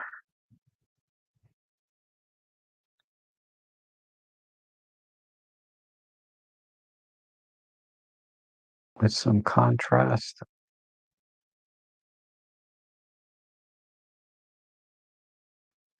And there on that sign. What is that thing up there? That's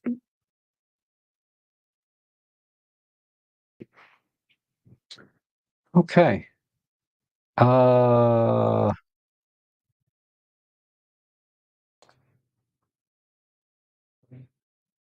Spot there. And then just a tiny bit right here.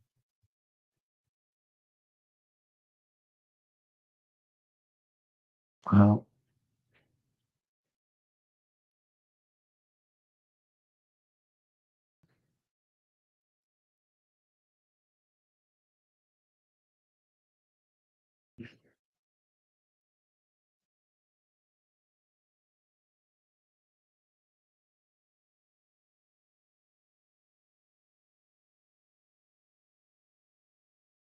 then we'll just add a quick vignette.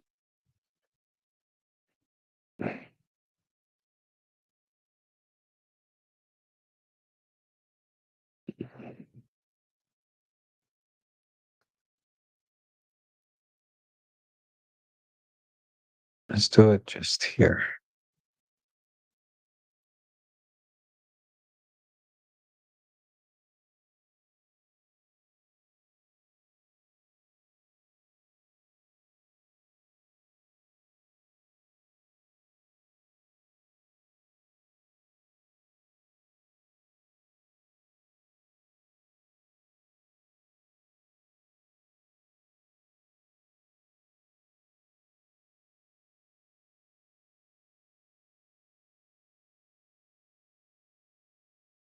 And a slight, let me see.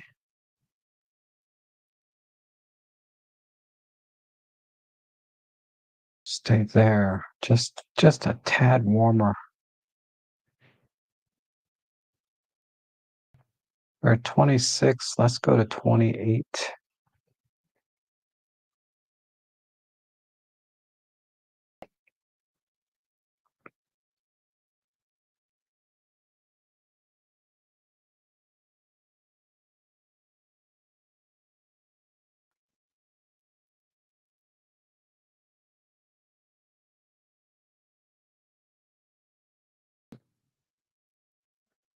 All right, I'm done.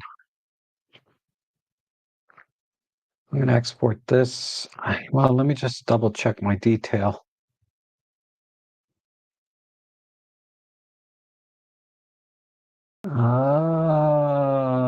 That's a little bit.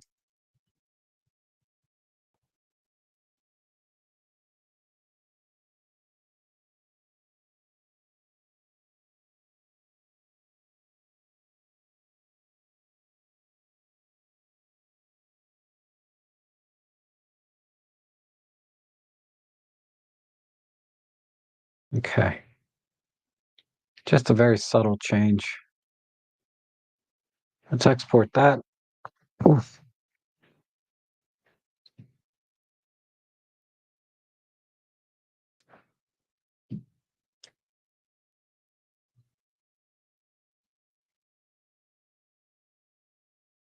Is that exporting or not? Okay, there we go. This is from Paul.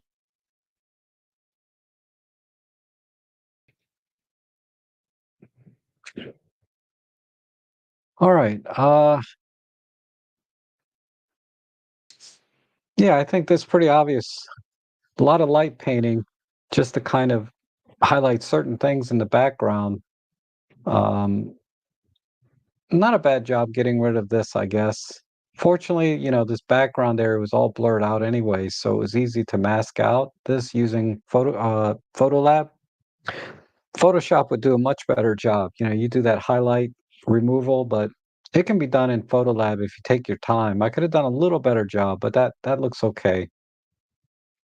And yeah, and then just spreading the light a little bit to the background to kind of highlight the other areas. It's a little bit of a green tint here I should get rid of, but overall, I kind of like that edit. I think that works pretty well. It kind of keeps this very dark and moody scene. So there's the before and there's the after. I think the detail's okay. Like Topaz Sharpen would have probably really cleaned that up really nice. But that's an AI thing, right? Uh, let's see how. Let me just see how we did with that detail. Not bad.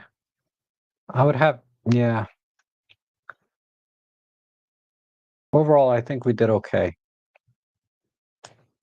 All right. I think that was the last one. Wow, this is a long session today. I'm sorry, guys. I've been spending a lot of time. Uh, let's take a look at. So let me set. So let's take a look at the edits you guys did of my image. So I'm going to set this as the reference.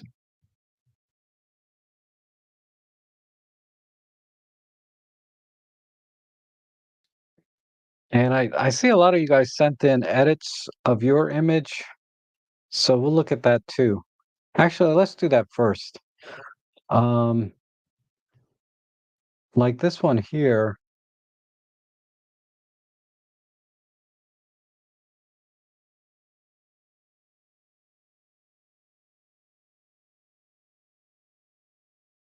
here's the edit that Shakabe did, and this is that's not my edit.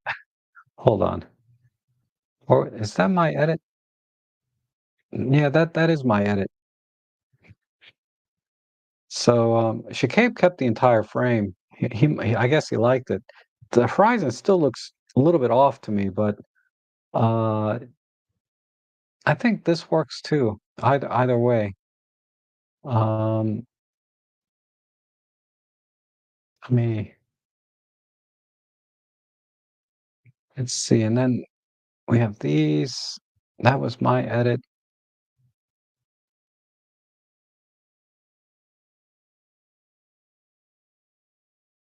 Just looking. Oh, Paul sent in his edit. So let's set mine as a reference.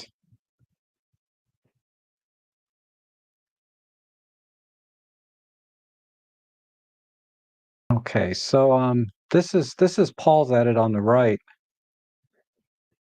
and you exposed for the whole scene basically, whereas I kind of did spotlighting, right? And mine is a little bit grittier, but that's a nice edit there. Let's see on the detail. Oh, yeah, you had to use uh another tool because the detail here is pretty awesome on yours. I was not able to extract that with DxO. This is probably a topaz sharpen or something. I'd be curious to know what you used. But you can see like on this rifle on his back, I really wanted to accent the highlights there and all of that. So very different edit, but both are really nice. I like them both. Um, oh, I got a little bit of haloing here, which I could fix later. But okay. Anyone else send theirs in to compare? Let's see. Don't think so. Okay, let's go to your edits of my photo. So the first one is right here from Shikabe.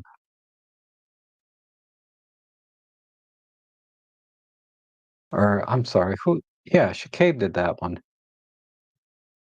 Okay, I like the crop. I like that. It's a nice wide 16 by 7, I guess, or 16 by 9, whatever that is. That's a nice crop, and it's a teal orange type look. So kind of try to go for the cinematic, I guess. But yeah, that's a nice edit, nice and clean. Um, and let's go to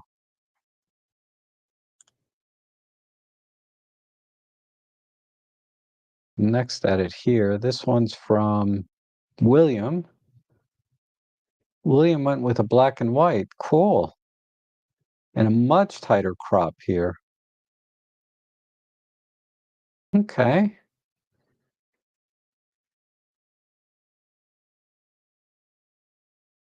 Yeah, I like it. I like how there's really good contrast here with the little spotlights up here, and really good job on the sky, bringing that in without creating any kind of halos around all this wiring up here.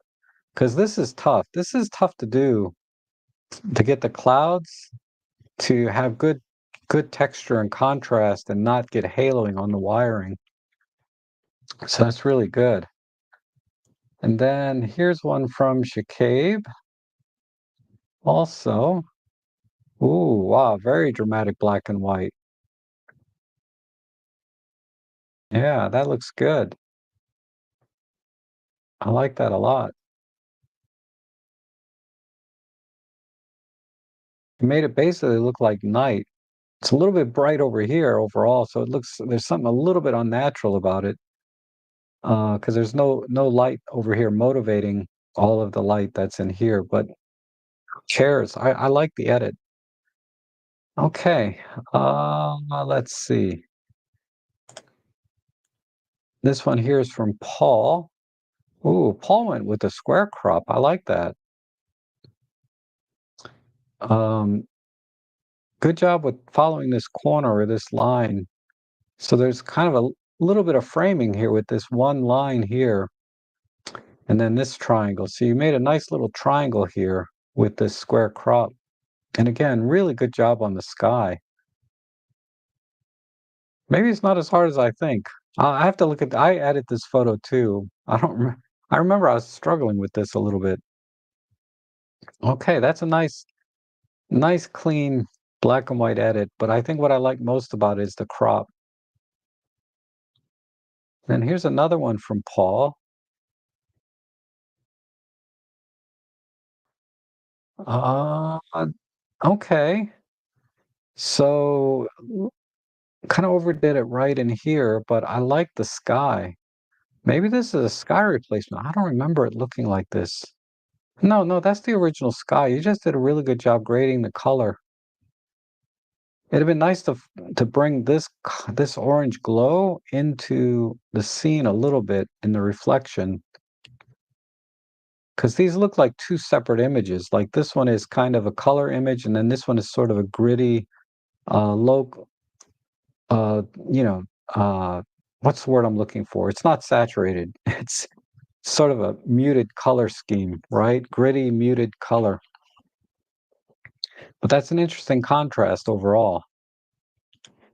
And then one here from Anne Claire.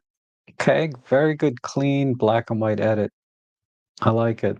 And it's a good crop, standard crop. A little bit of framing. And then the last one here, this is from Roger. Gosh, Roger did a very similar edit to Shikabe's, I think. It's a very kind of a teal orange type look to it. Because if we go back to Shikabe, I think yours was right up here in the front, right? Yeah, this one. This is Shikabe's edit. And then here is Rogers. It's very, very similar. Interesting. I did not see this particular color combination of these kind of teals and orange. I would have not ever done that myself, but I can see why.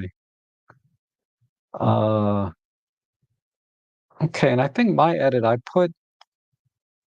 Let me see. Mine is a little bit different because I actually stitched three images together. So mine is a pano. I did one black and white, and then I did one in color. But the color one, this is the color that I went with. It's a little wider because it's like I said, it's a three shot pano. But that's what I did. Just sort of a slightly muted color scheme, super wide, and uh, and that's it. All right, let me go back to the chat section. Let me see, how do I get there? Uh,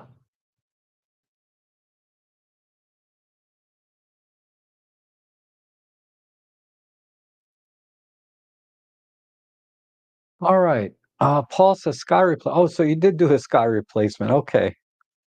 I thought that looked different. I don't remember it being exactly like that, but I could see where you might be able to get that sort of look. But okay.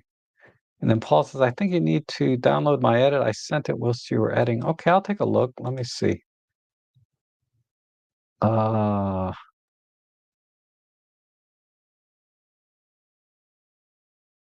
oh, a couple of more images. I'll have to do those next week. This one's getting really long.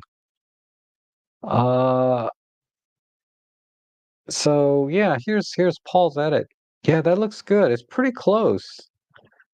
You brought the windows up. Really, you did a better job on the windows than I did.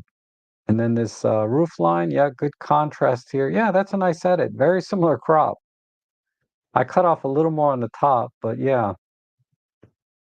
The only thing is you didn't really, you saturated here. Okay, this looks good. You did a better job than I did, that's for sure.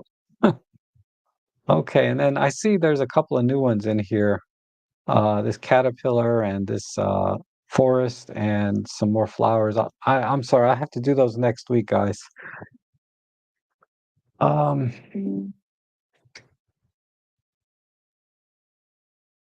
let me see. I need to go back to, how do I get back to the chat? There we go. There we go. All right. So my panel had the red in the sky on the right.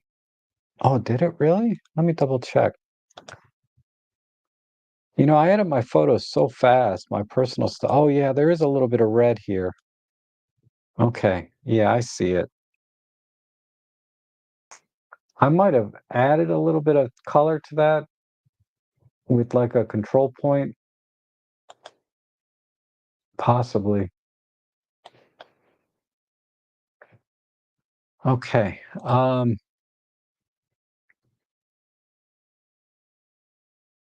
And Jan is asking, do all the photos you have edited with a green check mark, okay symbol, all seem yellow? Oh, well, green check mark just means I exported it. If there is a yellow check mark, that means that I've edited it after exporting. So it lets me know that I've changed it since I exported the image. If that makes sense. And Paul says, yeah, Topaz. So you did use Topaz. I figured.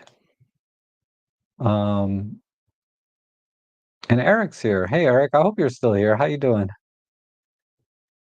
And you're in College Park, Maryland today working. Rob, a really cool spot I noticed going in Hyattsville before College Park. A lot of street art and odd sculpture there. Oh, interesting. Well, take a picture.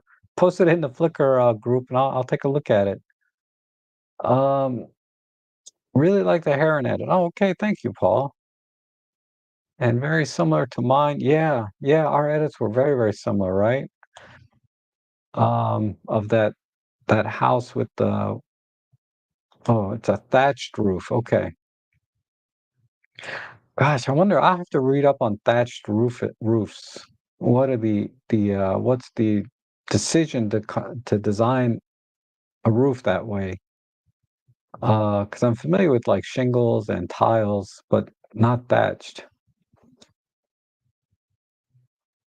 And that looks like I'm all caught up. So, all right. So, wow, that was a long one today, but it was great to edit all those. A lot of great images today to edit. Had a lot of fun.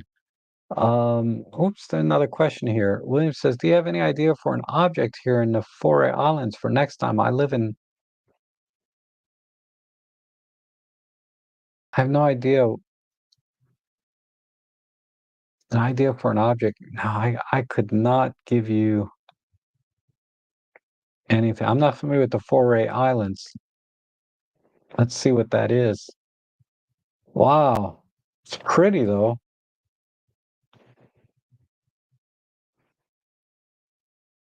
I can get there for 549 bucks in 12 hours.